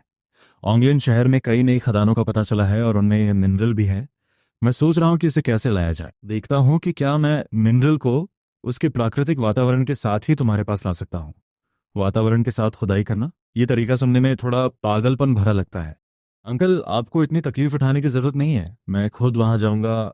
विदर्ड वैली में रहने के दौरान मैं ऑंगलिन के एक स्थानीय निवासी से मिला था। उसके साथ शोर शराबा ज्यादा नहीं होगा। डिफायर, पूरी तरह से डिफायर। फोन काटने के बाद मैंने तुरंत जवान को फोन किया, लेकिन 2 बार कोशिश करने के बाद भी किसी ने जवाब नहीं दिया। जब मुझे शक होने लगा कि उसने मुझे गलत नंबर दिया है, तब जाकर उसने कॉल बैक किया। यस्याओ, जरूर कोई खास बात होगी जो तुमने मुझे याद किया, है ना? तुम यहाँ आए हो, तुम कहाँ हो? मैं अभी तुम्हें लेने आता हूँ। तुमने एक साथ इतने सारे सवाल पूछ लिए, क्या तुम दूसरों को बोलने का मौका नहीं दोगे? उस दिन के बाद से तुमने मुझसे कोई संपर्क नहीं किया। क्या तुम मुझे थोड़ा भी याद नहीं करते? सुनो, मुझे बताओ, ओंगलिन में हाल ही में कई नई खदानें मिली है ना? वाह, तुम्हारे पास जानकारी कितनी जल्दी पहुंचती है। उन खदानों का पता तो सिर्फ 3 घंटे पहले ही चला है। क्या उनमें इन गोस्ट भी है? लगता तो ऐसा ही है, लेकिन उसके लिए बहुत गहरी खदानों में उतरना होगा और वो बहुत अजीब चीज है। जैसे ही वो अपनी जगह से बाहर आता है, खराब हो जाता है। ठीक है, तो कल सुबह मैं ओंगलिन पहुंच जाऊंगा और हम मिलेंगे। बिल्कुल, फिक्र मत करो, मैं तुम्हारे रहने खाने का सारा इंतजाम कर दूंगा। फोन काटने के बाद मुझे एहसास हुआ कि मैं जिस जगह जा रहा था वह कोई आम खदान नहीं थी। ओंगलिन की खदानें मेरी जानकारी से कहीं ज्यादा जटिल लग रही थीं। तभी आंटी इन फिर से आई। लिंडुएंजा नाम की लड़की यहाँ नर्स की नौकरी के लिए आवेदन करना चाहती है। अकेडमी से निकाले जाने के बाद उसके पास जाने के लिए कोई जगह नहीं है। आंटी इन आखिर दिल की बहुत नरम है। अब से अनाथालय के मामलों का फैसला आप ही करेंगी। आपको जैसा ठीक लगे वैसा कीजिए। ये कहकर मैं उठ गया और चला गया। मैं कुछ समय के लिए लिंजन से बाहर होऊंगा। अगर कुछ हो तो मुझे बताइएगा। ऑंगलिन देश के सबसे बड़े खनिज संसाधनों वाले शहरों में से एक है। हमेशा टॉप 10 में रहने वाला यह पूरा शहर एक विशाल मैदान पर बना है, लेकिन असली दौलत जमीन के नीचे है। वहां लगभग हर कोई बेहद अमीर है, यहाँ तक कि बाहरी लोग भी। अगर उनके पास अच्छे संपर्क हों और वे 2 साल यहाँ रुक जाएं तो किस्मत चमक सकती है। अगली सुबह मैंने ओंगलिन के लिए पहली फ्लाइट पकड़ी। विमान से उतरते ही मुझे भीड़ के बीच एक ऐसा आदमी दिखा जो सबका ध्यान खींच रहा था। धूप का चश्मा, काला ओवरकोट और एक अकड़ भरा अंदाज। उसे देखकर हमेशा ऐसा लगता है जैसे वह रेड कारपेट पे जा रहा हो। भाई, तुम ओंगलिन पहुंच गए, अब सब कुछ मेरे हाथों में छोड़ दो। मैं वादा करता हूँ कि तुम अच्छा खाओगे, अच्छा पियोगे और चैन से सोओगे। इस बार ओंगलिन में सब मुझ पर छोड़ दो। मैं तुम्हें बेहतरीन खाना पीना और आराम दिलाने की गारंटी देता हूँ। उसकी कन्वर्टेबल कार में बैठने के बाद वह पहले मुझे शहर घुमाने ले गया। ये भी एक शहरी इलाका था, लेकिन लिंजुन इसके मुकाबले कहीं नहीं ठहरता था। उस दिन जवान ने वाकई सब कुछ बहुत साफ कर दिया। सबसे अच्छा रेस्टोरेंट, सबसे अच्छा होटल। मैंने खूब मजे किए और फिर रात को होटल वापस आकर हमने बिजनेस की बात की। तो ये बात थी, तुम्हारी बीस्ट ऑफ जेड को इवॉल्व होने के लिए इन गोस्ट चाहिए। ये सच है कि यह कुछ खास आग वाली बीस्ट के विकास के लिए जरूरी मटेरियल है। खैर, कल मैं तुम्हारे साथ खदान में चलूंगा। शुक्रिया।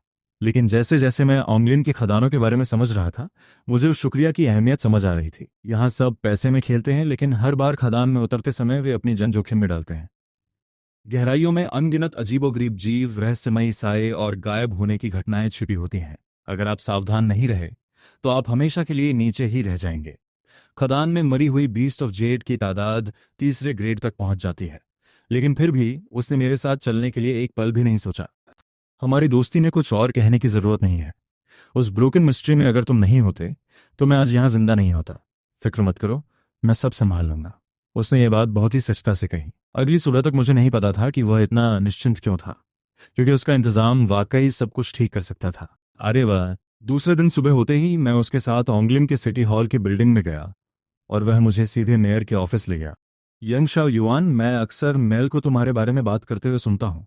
अब तुम्हें देखकर यकीन हो गया कि तुम एक प्रभावशाली व्यक्तित्व वाले प्रतिभाशाली युवक हो। मैं हैरान रह गया। पता चला कि वह मेयर का सगा बेटा है। पापा, मैंने कहा था ना कि मुझे मेरे निकनेम से मत बुलाइए। मेल, मेल, कितना अजीब नाम है। मैं एक असली मर्द हूँ। जॉन ने ऐसे बर्ताव किया जैसे उसने कुछ सुना ही ना हो और सीधे मेरी तरफ हाथ बढ़ाया। अंकल, मेरे पास पैसे नहीं है। मैं तो बस एक छोटे से शहर का एक साधारण लड़का हूँ। अरे, तुम मेल के रक्षक हो, मुझे अंकल बुलाना बहुत औपचारिक हो जाएगा। अब से मुझे गॉडफादर बुलाओ। मेरी आंखें फटी की फटी रह गई। मैं तो बस एक मटेरियल ढूंढने आया था और अब मेरा एक नया रिश्तेदार बन गया है। बिल्कुल, हमारी दोस्ती जान की बाजी लगाने वाली है। हम सगे भाइयों से बढ़कर हैं। मैंने खामोशी से जवान की तरफ देखा और उसे आखिरकार ज़रूरी काम याद आया। पापा, यस्याओ यहाँ इन गोस्ट ढूंढने आया है ताकि उसकी बीस्ट ऑफ जेड को इवॉल्व किया जा सके। ये तो आसान है, लुएन को उनके साथ खदान में भेजो।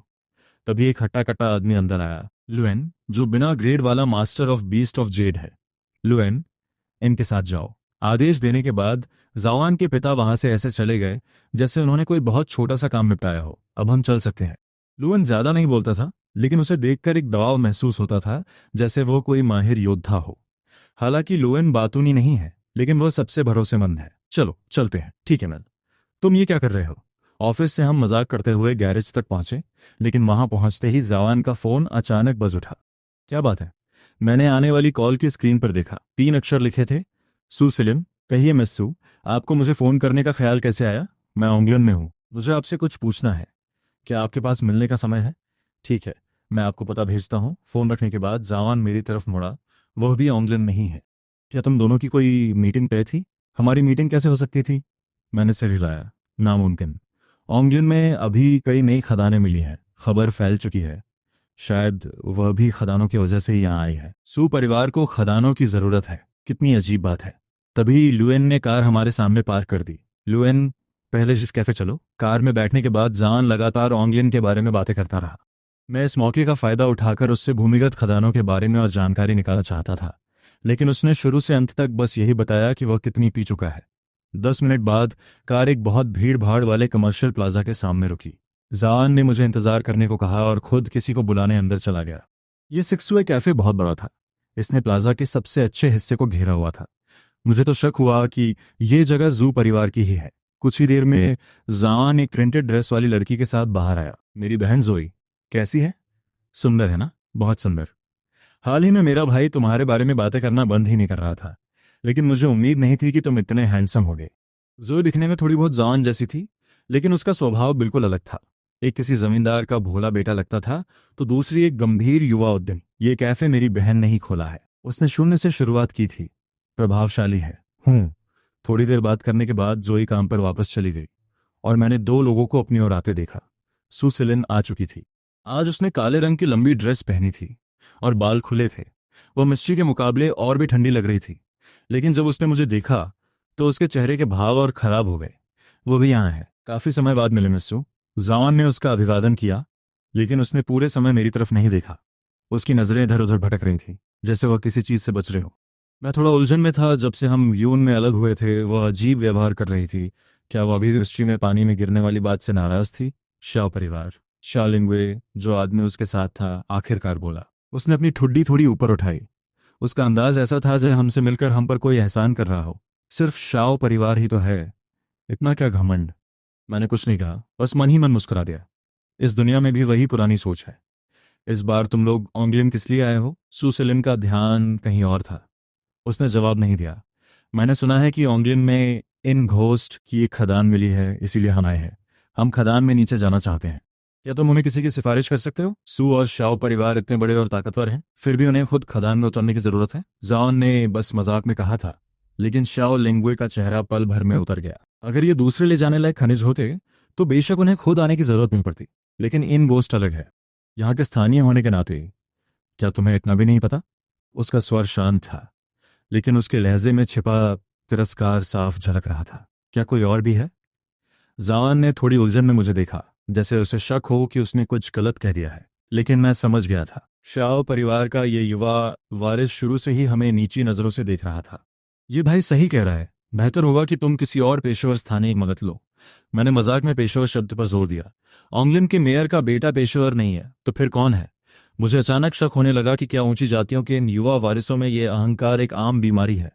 तुम लोग भी खदान में नीचे जाना चाहते हो? आखिरकार उसने सिर उठाया और मेरी तरफ देखा, लेकिन जैसे ही हमारी आंखें मिली उसने तुरंत नजरें हटा ली, जैसे वह जल गई हो। तो फिर साथ चलते हैं। क्या तुम गंभीर हो? खदान खतरों से भरी है, ऐसे गैर पेशेवर लोगों के साथ नीचे जाना। क्या तुम वाकई गंभीर हो? वैसे भी मैं तुम्हारे साथ नहीं जाना चाहता था, तुम अभी जा सकते हो। शाओलिंगे का चेहरा गुस्से से काला पड़ गया। अगर वाकई कुछ होता है तो मुझे दोष मत देना कि मैंने चेतावनी ही दी थी। तकलीफ मत उठाओ। मुझे वाकई वो लोग पसंद नहीं जो दूसरों को नीचा दिखाकर बात करते हैं। सो कॉल्ड महान परिवार। शाओलिंगे ने मुझे घूर कर देखा और आखिरकार ठंडे चेहरे के साथ वहां से चला गया। कितनी अजीब बात है, ये अमीर खानदान के लड़के खुद को हमेशा दूसरों से ऊपर क्यों समझते हैं? मुझे देखो, मैं भी तो एक अमीर घर का बेटा हूँ। मैं कितना दयालु और मिलनसार हूँ। हाँ, बहुत मिलनसार। मैंने उसे जवाब देने की जहमत नहीं उठाई। 5 बड़े प्रतिष्ठित परिवारों की युवा पीढ़ी में अक्सर ये बेवजह का अहंकार होता है। मुझे भी ये पसंद नहीं है। खैर छोड़ो, हम तीनों फिर से एक टीम बन गए हैं। बहुत अच्छा लग रहा है। उसने ये कहते हुए अपना हाथ मेरे कंधे पर रखने की कोशिश की। सुसलिन खामोशी से एक तरफ खड़ी थी, लेकिन उसकी आंखें इधर उधर घूम रही थीं। वह बिल्कुल भी सहज नहीं लग रही थी। कुछ देर बाद हम तीनों ल्यूएन से मिले। जान को पायलट सीट पर बैठा और सुसलिन और मैं पीछे बैठ गए। पूरे रास्ते उसने अपना सिर झुकाए रखा। वह अपनी उंगलियों से अपनी स्कर्ट का किनारा मरोड़ रही थी, जैसे वह थोड़ी घबराई हुई हो। मैं दूसरी ओर खिड़की से बाहर देख रहा था और अपने दिमाग में खदान की यात्रा का हिसाब लगा रहा था। 10 मिनट बाद कार लोगों से भरे एक बाजार के सामने रुकी। उड़ती हुई धूल ने जमीन को ढका हुआ था। आसपास कोई ऊंची इमारत नहीं थी, बस हर तरफ अजीबोगरीब मिनरल्स दिखाने वाली दुकानें थीं। इसके तुरंत बाद एक आदमी बाजार से तेजी से बाहर आया और हमें नीचे की ओर जाने वाले एक गुप्त रास्ते की ओर ले गया। जमीन जो पहले सपाट थी अचानक खुल गई और एक प्रवेश द्वार बन गया। कार के साथ नीचे उतरने के बाद लुएन ने गाड़ी को और नीचे की ओर बढ़ाया। ऊपर का शोर शराबा तेजी से गायब हो गया। वह रास्ता नीली रोशनी से जगमगा रहा था। आगे चलकर मुझे एक भूमिगत दुनिया दिखी, जिसका कोई अंत नहीं लग रहा था।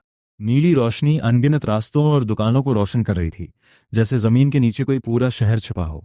ऊपर की धूल भरी दुकानों के मुकाबले यहाँ के मिनरल्स किसी दूसरी दुनिया की चीजें लगे थे। जब जान ने मेरे लिए कार का दरवाजा खोला तब जाकर मैं होश में आया। ऊपर जो था वह तो बस बुनियादी चीजें थीं। यहाँ रेड स्पिरिट सिटी का सबसे बड़ा मिनरल मार्केट है। उस पर मुझे अचानक समझ आया कि दुनिया साधारण नहीं है, बल्कि लिंजन ने मेरी कल्पनाओं को बहुत सीमित कर दिया था। लुएन के पीछे पीछे हम गहराइयों की ओर बढ़े। एक आम इंसान को खदान में नीचे जाने के लिए कई सुरक्षा जांचों से गुजरना पड़ता, लेकिन जावान और लुएन साफ तौर पर आम लोग नहीं थे। उनके लिए हर रास्ता खुला था। एक वेटिंग रूम में पहुंचकर जवान ने अचानक मेरी तरफ एक अंगूठी उछाली। इसमें खदान में उतरने के लिए ज़रूरी चीज़ें हैं। मैंने अंदर देखा और 3 चीज़ें पाई, एक ब्लैक पॉइंट, एक ब्रेसलेट और एक पिस्तौल। ये अंगूठी तुम अपने पास ही रखो। हालांकि ये सबसे अच्छी नहीं है, पर फिर भी इसकी कुछ कीमत है। मुझे थोड़ा अच्छा लगा, लेकिन मैंने चीज़ें निकालकर उसे अंगूठी वापस कर दी। शुक्रिया, लेकिन मेरे पास पहले से ही एक अंगूठी है। मैंने अपना हाथ उठाकर ब्लैक गोल्ड रिंग दिखाई। ब्लैक गोल्ड, ये तो सबसे बेहतरीन क्वालिटी की अंगूठी है। मेरे पिता भी इसे मेरे लिए खरीदने को तैयार नहीं होते। तुम्हें ये कहाँ से मिली? ये मैं तुम्हें बाद में बताऊंगा। पहले मुझे ये बताओ कि खदान में जाने से पहले ये 3 चीजें क्या हैं? ये एक सेट है। इन्हें एक पल में नहीं समझाया जा सकता। जब तुम इसे इस्तेमाल करोगे तब समझ जाओगे। यहाँ चेंजिंग रूम है। सुसिलिन, पहले तुम जाकर कपड़े बदल लो। माइन में नीचे जाने के लिए स्कर्ट आरामदायक नहीं होती। 5 मिनट बाद सुसिलिन गहरे नीले रंग के कैजुअल कपड़ों में बाहर आती है। वह अब भी वही इंसान है, पर कम से कम अब वह रेड कारपेट पर जाने के बजाय माइन में जाने वाली लग रही है। तैयार हो? चलो। जूसान मुझे और सुसिलिन को लकड़ी के दरवाजे की तरफ ले जाता है। उसके पीछे एक लिफ्ट है। ल्यूएन पहले से ही अंदर इंतजार कर रहा है। लिफ्ट में सिर्फ 3 बटन है, ऊपर, बीच और नीचे। और इस समय नीचे वाला बटन जल रहा है। जाहिर है ये सीधे बीटा तक जाने वाली लिफ्ट है। हम बिना रुके नीचे उतरने लगते हैं। जान बिना रुके बोले जा रहा है डोंगलिन सिटी के खाने पीने से लेकर वहाँ की नाइट लाइफ तक, और फिर किसी दुकान की बदमिजाज मालकिन के बारे में। मैं बेटा के बारे में कुछ जानना चाहता था, पर लिफ्ट का दरवाज़ा खुलने तक मुझे किसी टूरिस्ट गाइड की बातें सुननी पड़ी। अचानक मिट्टी और बदबू से भरी हवा का एक झोंका अंदर आता है। मैं तो बर्दाश्त कर लेता हूँ, पर सुसलिन का चेहरा पल भर में पीला पड़ जाता है। इसे इस्तेमाल करो, वह उंगली के आकार की एक छोटी सी काली चीज निकालते हुए कहता है और उसे सुसिलिन की कनपटी पर दबा देता है। अगले ही पल उसके चेहरे पर एक पारदर्शी मास्क फैल जाता है। मैं दंग रह जाता हूँ। यह नामुमकिन है। क्या बाहर की टेक्नोलॉजी इस मुकाम तक पहुंच गई है? तुम भी अपना पहन लो। मैं जल्दी से उसे पहन लेता हूँ। जैसे ही मास्क फिट होता है, सारी बदबू गायब हो जाती है। ये न केवल हवा को साफ करता है, बल्कि इसमें नाइट विजन भी इनबिल्ट है। सबसे हैरान करने वाली बात यह है कि इसे पहनने पर कुछ महसूस ही नहीं होता और देखने में भी कोई रुकावट नहीं आती। अब ये ब्रेसलेट्स भी पहन लो। जैसे हमने ब्रेसलेट्स पहने, हमारे सामने एक टेक्स्ट लाइन हुई, welcome to the original technology product, connecting with the detection bracelet, connection completed, about to synchronise map information. अगले ही पल ऊपर दाईं ओर एक गोल नक्शा दिखाई देने लगता है। इसके साथ ही वहां एक चमकता हुआ हरा बिंदु है। यह नज़ारा बिल्कुल वैसा ही है जैसा उस गेम का इंटरफेस था जो मैं पहले खेला करता था। ब्रेसलेट लगातार 100 मीटर के दायरे में जमीन को स्कैन करता है। नक्शा तुम्हारे मास्क के ऊपरी दाएं कोने में सिंक हो जाता है। हरा बिंदु तुम्हारा है, ये कहते हुए वो अपने ब्रेसलेट को मेरे ब्रेसलेट से छूता है। तुरंत नक्शे पर एक नीला बिंदु दिखाई देता है। नीला बिंदु साथियों को दर्शाता है। देखते ही देखते मेरे नक्शे पर 3 नीले बिंदु आ जाते हैं। मैं कुछ सेकंड तक खामोशी से नक्शे को देखता रहा। ऐसा नहीं है कि डोंगलिन सिटी बहुत ज़्यादा एडवांस है, बात बस यह है कि लिंजन ने मुझे बिना किसी बाहरी अनुभव के पाला है।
और ये पिस्टल एक माइनिंग गन है।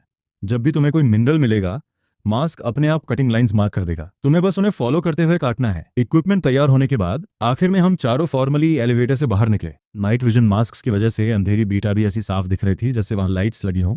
ठीक उसी वक्त एक अजीब सा दिखने वाला बीज जमीन पर गिरा। ये एक लेपर्ड जैसा लगता है, लेकिन इसके 4 लंबे और पतले अगले पैर हैं और 2 मजबूत पिछले पैर।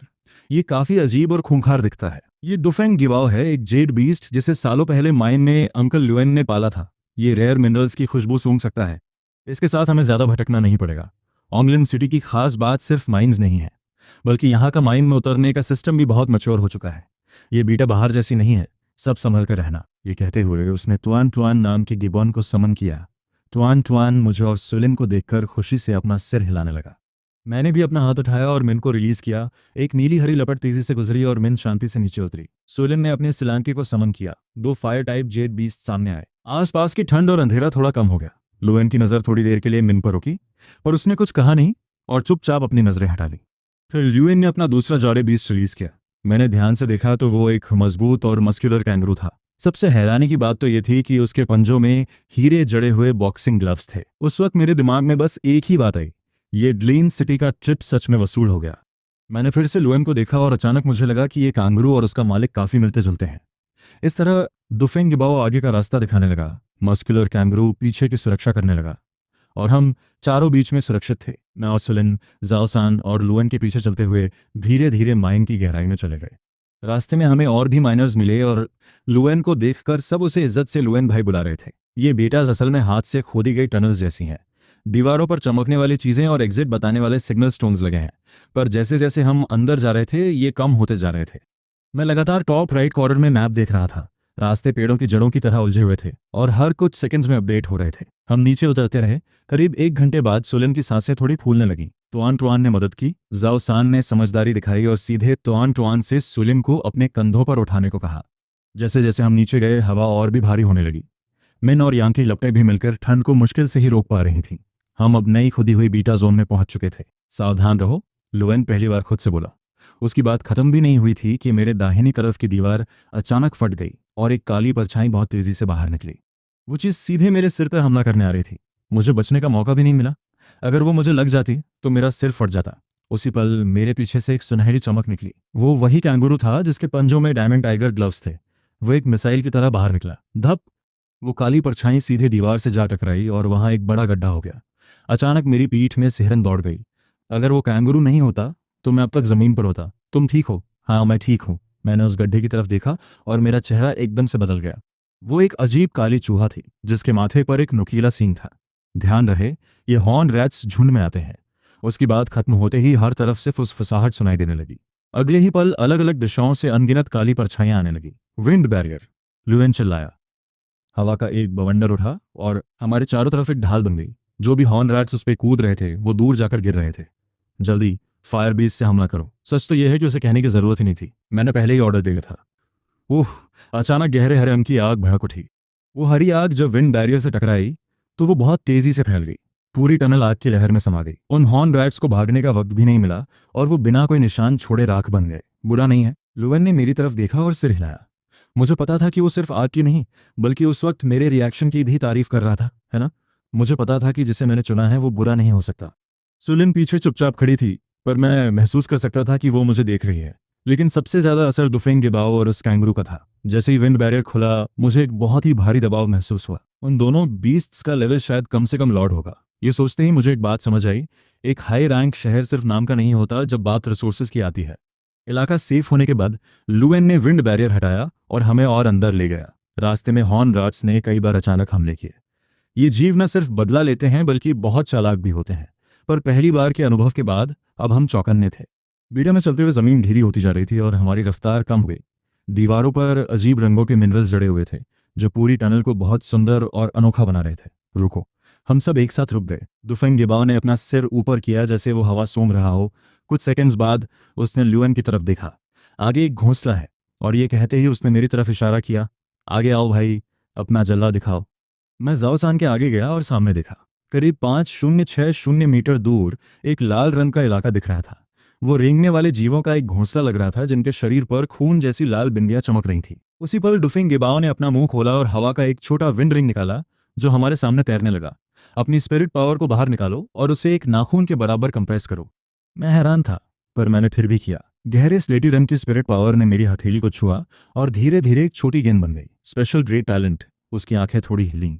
फिर उसने अपनी ठुड्डी ऊपर की। इसे विंड रिंग में डाल दो। हालांकि मुझे इसका लॉजिक समझ नहीं आया, फिर भी मैंने अपनी स्पिरिट पावर भेज दी। ठीक है। जैसे ही स्पिरिट पावर ने विंड रिंग को छुआ, अचानक एक जोरदार आवाज हुई। गहरे स्लेटी रंग की लहरें घोंसले की तरफ तेजी से बढ़ीं। अगले ही पल वो खून जैसी लाल रोशनी पूरी तरह बुझ गई। ये भी काम करता है। अंदर ब्लड सकर्स थे। वो चीज जानलेवा जहर उगलती है। वो मांस को तुरंत गला देती है और अगर उन्हें खतरा महसूस हो तो वो एक के बाद एक फट जाते हैं। 300 मीटर के दायरे में कुछ नहीं बचता। मेरे रोंगटे खड़े हो गए। इसलिए उन्हें ताकत से मारना सही नहीं है, बल्कि पहले उन्हें बेहोश करना और फिर खत्म करना बेहतर है। स्पिरिट पावर का विंड एट्रीब्यूट के साथ मिलना एक ऐसी शॉकवेव पैदा करता है जो सीधे सोल पर हमला करती है। सिर्फ विंड इन्वोकर्स ही नहीं, ये अलग अलग एट्रीब्यूट्स के साथ मिलकर रेजोनेंस इफेक्ट्स पैदा कर सकता है। उस वक्त मैं सच में दंग रह गया। ये कोई मामूली टेक्निक नहीं थी, ये युद्ध का वो अनुभव था जो किताबों में नहीं मिलता। धन्यवाद लुएन। जाओसान और सुलिन के चेहरे के भाव भी बदल गए। साफ था कि उनके जैसे बड़े लोगों को भी ये नहीं पता था कि स्पिरिट पावर का ऐसा इस्तेमाल भी हो सकता है। स्पेशल ग्रेट टैलेंट में भी कमाल की खूबियां होती हैं। मैं अभी भी स्पिरिट पावर को बाहर निकालने नहीं अटका हुआ हूं और तुम उसे कंप्रेस भी कर लेते हो। ये कोई राज नहीं है। ये कहते हुए उसने दुफेन गिबाओ से एक और बड़ा विंड रिंग निकलवाया। मुझे तुरंत समझ आ गया कि वो क्या कहना चाहता है। मिन ने अपना सिर उठाया। एक जोरदार धमाके के साथ काली आग बाहर निकली और विंड रिंग से गुजरते ही उसकी रफ्तार बहुत बढ़ गई। देखते ही देखते उसने सब कुछ राख कर दिया। जब आग शांत हुई तो वहां सन्नाटा था, सब साफ हो चुका था। तभी पीछे की दीवार से एक जोरदार आवाज आई। हर तरफ मिट्टी उड़ने लगी और एक माइनिंग बीस्ट की लाश दीवार को चीरती हुई बाहर निकली। ओह लुएन भाई, क्या बात है। ये जमीनी बीस्ट सामने से नहीं लड़ सकते, बस धोखे से हमला करना जानते हैं। इसके बाद एक 4 लोगों की टीम वहां से निकली और मैं तुरंत अपनी जान पहचान की श्याओलिन को पहचान लिया। सबसे आगे एक आदमी था जिसके दांतों पर सोने की परत चढ़ी थी। वो जोर जोर से हंस रहा था पर उसकी नीयत साफ नहीं लग रही थी। ओह लुएन भाई, आप भी लोगों के साथ माइन में उतरते हो? बात करते हुए उसकी गंदी नजर सोलिन पर गई। सोलिन ने अपनी भौहें सिकोड़ी और मेरे पीछे आधा कदम पीछे हट गई। जांदी, ये बेटा की गहराई है, यहाँ शोर मत मचाओ। ठीक है ल्यून भाई, आप सही कह रहे हो, हम बस यहीं से गुजर रहे थे, क्या हम आपके साथ चल सकते हैं? ये कहते हुए उसकी नज़र मुझ पर टिकी थी। ऐसा नहीं लग रहा था कि वो रास्ते में मिला है, बल्कि ऐसा लग रहा था जैसे मैं उसका शिकार हूं। नहीं, लुएन जरा भी नहीं हिचकिचाया। वो हमें सीधे आगे ले गया। जांदी का ग्रुप हमें जाते हुए देखता रहा। कौन है ये घमंडी आदमी? इस शाओ को यह भी नहीं पता कि जॉन लिन यहाँ का बॉस है और ये माइन में उतरने की हिम्मत कर रहा है। उसकी नज़र मेरी पीठ पर जमी थी। यंग शाओ, ये वही लड़का है ना जिसे सबक सिखाना है? हाँ, बेहतर होगा कि ये हमेशा के लिए इस माइन में ही रह जाए। ये सुनकर मुझे समझ आ गया कि 2 ग्रुप्स ने एक साथ मुझ पर नजर रखी हुई है। जब हम आगे बढ़े तो लुएन ने अचानक मुड़कर मुझे देखा। जांदी, क्या तुम्हारा उससे कोई चक्कर है? नहीं, मैं उसे जानता तक नहीं, पर यह आदमी भी लिंजुन से ही आया है, तो मैं इसे नहीं जानता। शायद ये शाओलिन की वजह से हो, सिर्फ इसलिए कि मैंने और येसियो ने उसे 2 बातें सुनाई थी। वो मुझसे नफरत करता है। तुम अमीर घरानों के बच्चों का दिल बहुत छोटा होता है। किसका दिल छोटा है? इससे पहले कि बात खत्म होती, पूरी जगह अचानक कांपने लगी। एक खूंखार और हैरान कर देने वाला ऑरा, गोस्ट स्पिरिट क्रैब। मैंने उसे तुरंत पहचान लिया। ये चीज गोस्टली विदर्ड डोमेन में होनी चाहिए थी, पर अब ये माइन में है। अगले ही पल मुझे समझ आ गया, ये जैंडी था। इससे पहले कि मैं कुछ और सोचता, पीछे वाला मस्कुलर कैंगरू हमला करने दौड़ पड़ा। उसने गोस्ट स्पिरिट क्रैब पर एक मुक्का मारा, पर वो बीस्ट बस थोड़ा सा ही पीछे हटा। मुझे भी समझ आ गया कि ये केकड़ा मामूली नहीं है। जांदी, क्या तुम मरना चाहते हो? जैसे ही लुएन बोला, जांदी और शॉलिन पीछे से बाहर आ गए। माफ करना लुएन भाई, किसी ने इस लड़के की मौत के लिए पैसे दिए हैं, मैं बस ऑर्डर्स फॉलो कर रहा हूँ, शॉलिन ने कहा। तुझे अभी शर्म आ रही है? मैंने कभी नहीं सोचा था कि सबसे पहला धोखा देने वाला सिले होगा। उसका टोन ऐसा था जैसे वो पहली बार अपना कंपोजर खो रहा हो। इसमें मेरी कोई गलती नहीं है, मैंने कुछ नहीं किया, उसने बड़े इनोसेंट तरीके से कहा। लेकिन वो जैंडी से काफी दूर खड़ी थी, जैसे खुद को उससे अलग करने की कोशिश कर रही हो। मैं सोच रहा था कि जैंडी ने ट्रैप क्यों सेट किया है। वहां सिर्फ 2 लोग बचे थे। अगले ही पल मेरे पैरों के नीचे की जमीन अचानक खाली हो गई। वहां से निकलो, लेकिन तब तक देर हो चुकी थी। जहां मैं खड़ा था, ऐसा लगा जैसे नीचे से किसी चीज ने जमीन खोखली कर दी हो। मेरा बैलेंस पूरी तरह बिगड़ गया और मैं सीधा गहराइयों में गिरने लगा। मेरे पास समन करने का भी समय नहीं था। मैं सबकी नजरों से गायब हो चुका था। ये शाओ, ये शाओ। जब वो लोग मेरी तरफ भागे, जमीन फिर से पहले जैसी हो गई थी, जैसे कुछ हुआ ही ना हो। वहां इंस्टेबिलिटी का कोई निशान तक नहीं था। ल्यूएन ने अपना सर उठाया और शालिन की तरफ गुस्से से देखा, और शालिंग जुए ने जब उसे मेरे लिए इतना परेशान देखा तो उसका चेहरा भी उतर गया। मुझे इस बारे में कुछ नहीं पता, मेरा ऐसे कोई लेना देना नहीं है, ये कहकर वो मुड़ी और चली गई। ओए, हम निकल रहे हैं, जैंडी अपने सोने के दांत दिखाते हुए बोला। वो भी वहां से निकलने की तैयारी कर रहा था। तभी वो स्पिरिट क्रैब जो मस्कुलर कैंगरू से लड़ रहा था, अचानक जोर से दहाड़ा। एक ऐसी आवाज जो रूह को चीर दे। मस्कुलर कैंगरू ने तुरंत अपने कान बंद कर लिए और पीछे हट गया। जैसे ही स्पिरिट मैजिक स्कॉर्पियन ने अपनी पूंछ जोर से हॉल की छत पर मारी, पूम, पूरा हॉल एकदम से ढहने लगा। ढेर सारा मलबा और मिट्टी उन पर गिरने लगी। लुएन के चेहरे पर तनाव साफ दिख रहा था। उसके पास किसी का पीछा करने का टाइम नहीं था। उसने बस जोआन को पकड़ा और सिलिन के साथ आगे की तरफ भागने लगा। वो मस्कुलर कैंगरू और पॉइजन गोस्ट लेपर्ड को वापस बुलाना रिटायर नहीं भूला। जैंडी सिर्फ मुझे ही नहीं, बल्कि हम सबको एक साथ खत्म करना चाहता था। बाहर निकलने का रास्ता पूरी तरह बंद हो चुका था। तीनों बस हॉल की गहराई की तरफ जान बचाकर भाग रहे थे। आखिरी पल में, सब कुछ गिरने से पहले, लुएन ने उन्हें कॉरिडोर की तरफ खींचा। अगले ही सेकंड धूल के गुबार ने एंट्रेंस को सील कर दिया। वो लोग खदान की गहराइयों में फंस गए थे और रास्ता ढूंढने से पहले उन्हें मुझे ढूंढना था। लुएन, ये श्याओ का लाइट पॉइंट ठीक हमारे नीचे है, अब हम क्या करें? जोआन हताश था। सोइन भी अपनी सांस रोके लुएन की तरफ देख रही थी। पहले शांत हो जाओ, लाइट पॉइंट अभी भी दिख रहा है, इसका मतलब वो फिलहाल ठीक है। रुको, पहले सराउंडिंग्स को स्कैन करते हैं और फिर उसे ढूंढने जाएंगे। दूसरी तरफ मैं एक गहरी माइनिंग टनल में गिर चुका था। मैंने थोड़ा खांसा और लड़खड़ाते हुए खड़ा हुआ। मेरा चेहरा और सर मिट्टी से भरा हुआ था। शुक्र है कि गिरते वक्त मैंने सबसे पहले मिन को वापस बुला लिया था। अगले ही सेकंड मिन मेरे पास फिर से आ गया और मुझे प्रोटेक्ट करने लगा। मैंने उस आवाज़ का पीछा किया और देखा कि एक पहिए के साइज का सुनहरा बीस्ट कोने में दुबका बैठा है। उसका शरीर चमक रहा था, उसके नुकीले पंजे अभी भी मिट्टी से भरे थे। मैं तुरंत समझ गया, इसी ने मेरे नीचे की जमीन खोदी थी। जैंडी, तुम मुझे क्यों मारना चाहते हो? है। एक साथ हंसी की आवाज आई। दो लोगों ने मेरा आगे और पीछे का रास्ता ब्लॉक कर दिया था। वो मुझे ऐसे देख रहे थे जैसे मैं मर चुका हूं। स्पिरिचुअल एनर्जी की एक वेव के साथ दोनों ने अपने अपने बीस्ट को समन किया। सामने एक फायर वुल्फ था जो आग की लपटों में घिरा था, और पीछे एक अजीब सा फैल्कन जो बर्फीली हवाएं छोड़ रहा था। ये स्याओ, तुम इंसान काफी बुरे हो। तुमने यंग मास्टर शाओ और मुझे दोनों को नाराज कर दिया है। जैंडी और शाओलिंग जोए भी पीछे से बाहर आए। जैंडी बड़े लालच से मिन की तरफ देख रहा था। ऐसा करते हैं, तुम अपना कॉन्ट्रैक्ट तोड़ो, ये बीस्ट मुझे दे दो और मैं तुम्हें जिंदा जाने दूंगा। लेकिन यंग मास्टर शाओ, आपने तो वादा किया था कि ये यहाँ से जिंदा नहीं जाएगा। अगर मैं ऐसे हाथ नहीं लगाता तो इसका मतलब ये नहीं कि मेरे आदमी भी नहीं लगाएंगे। ये कहते हुए वो और उसके साथी हंसने लगे। मैं नहीं हंसा क्योंकि मैं जानता था कि ये सब मुझे कोई सबक सिखाने के लिए नहीं बल्कि मारने के लिए था। क्या कहते हो लड़के? वो काफ़ी कॉन्फिडेंट लग रहा था, जैसे उसने मुझे पकड़ लिया हो। तुम्हें जैंडी ने भेजा है। जैंडी की मुस्कान नहीं बदली, लेकिन उसकी आंखें साफ तौर पर फड़फड़ाईं। काफ़ी है। उसी पल मुझे मेरा जवाब मिल गया। जैसे मैं बोला, एक आदमी और एक बीस्ट मेरी तरफ लपके। फूम। इंपीरियल ब्लड का प्रेशर अचानक से फट पड़ा। हमारा टारगेट सिर्फ एक ही था, सामने वाला फायर वुल्फ। वही मेरा निकलने का इकलौता रास्ता था। इस लड़के को हल्के में मत लो, ये उतना सिंपल नहीं है जितना तुम समझते हो। लेकिन उस आदमी ने मेरी बात को गंभीरता से नहीं लिया। जैसे ही वो फायर वुल्फ को अटैक करने का ऑर्डर देने वाला था, उसने देखा कि उसका बीस डर के मारे दुम दबाकर रो रहा है। मिन के ब्लड प्रेशर के सामने उसका बीस डर गया और भाग गया। आखिरकार वो आदमी घबरा गया, लेकिन जैसे ही मिन और मैं उस तक पहुंचने वाले थे, मैंने देखा कि उसके एक्सप्रेशंस अचानक बदल गए। घबराहट अब संतुष्टि में बदल चुकी थी। मैंने खुद को रोकने की कोशिश की, लेकिन तब तक बहुत देर हो चुकी थी। अचानक ऊपर से वो छोटा गोल्डन बीस्ट तेजी से नीचे आया। वो ऊपर घात लगाकर बैठा था, मेरे हमले का इंतजार कर रहा था। अगले ही पल उसके नुकीले पंजे मेरे दाहिने कंधे में गहरे घुस गए। तुरंत खून बहने लगा। एक तेज दर्द, जैसे कोई धमाका हुआ हो, मेरे पूरे हाथ में फैल गया। पकड़ लिया तुम्हें। मैंने अपना जख्म पकड़ा, खून मेरी उंगलियों से रिस रहा था। मेरे सामने एक डडली ट्रैप था जिसमें आगे और पीछे दोनों तरफ से हमला हो रहा था। मेरे आसपास वो जंगली कुत्ते थे जो मेरी जान और मिन के पीछे पड़े थे। जुआन और बाकी सब अभी भी ऊपर मुझे ढूंढ रहे थे। इस वक्त मैं सच में चारों तरफ से घिर चुका था। शुरू करने से पहले आज का पहला टारगेट सेट करते हैं। इस वीडियो पर 2K लाइक्स का एम।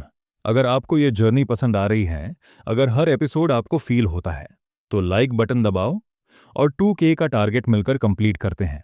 आपका एक लाइक सिर्फ बटन नहीं, ये प्रूफ है कि आप इस स्टोरी का पार्ट हो। चैनल को सब्सक्राइब करके बेल ऑन कर दो ताकि हर नया एपिसोड, हर नया ट्विस्ट सबसे पहले आप तक आए। और हाँ, आज का सबसे इंपॉर्टेंट मिशन। हर इंसान एक वीडियो को 3 टाइम्स हाइप कर सकता है, तो अभी के अभी 3/3 हाइप पॉइंट्स कंप्लीट करो। ये सिर्फ नंबर्स नहीं हैं, ये डिसाइड करेगा कि नेक्स्ट एपिसोड फुल पावर के साथ आएगा या नहीं। इतनी मेहनत और टाइम लगता है हर एपिसोड में। अगर सपोर्ट स्ट्रांग रहा तो सीरीज और भी इंटेंस होगी, लेकिन अगर रिस्पॉन्स वीक रहा तो शायद ये जर्नी यहीं रुक सकती है, या फिर आगे सिर्फ मेंबर्स के लिए कंटिन्यू होगी। डिसीजन आपके हाथ में है। 2K लाइक सेम कंप्लीट करो, 3/3 हाइप फिनिश करो, लाइक और सब्सक्राइब करो और कमेंट में लिखो मिशन कंप्लीट। ये सिर्फ चैनल नहीं, हमारी कम्युनिटी का पावर मोमेंट है।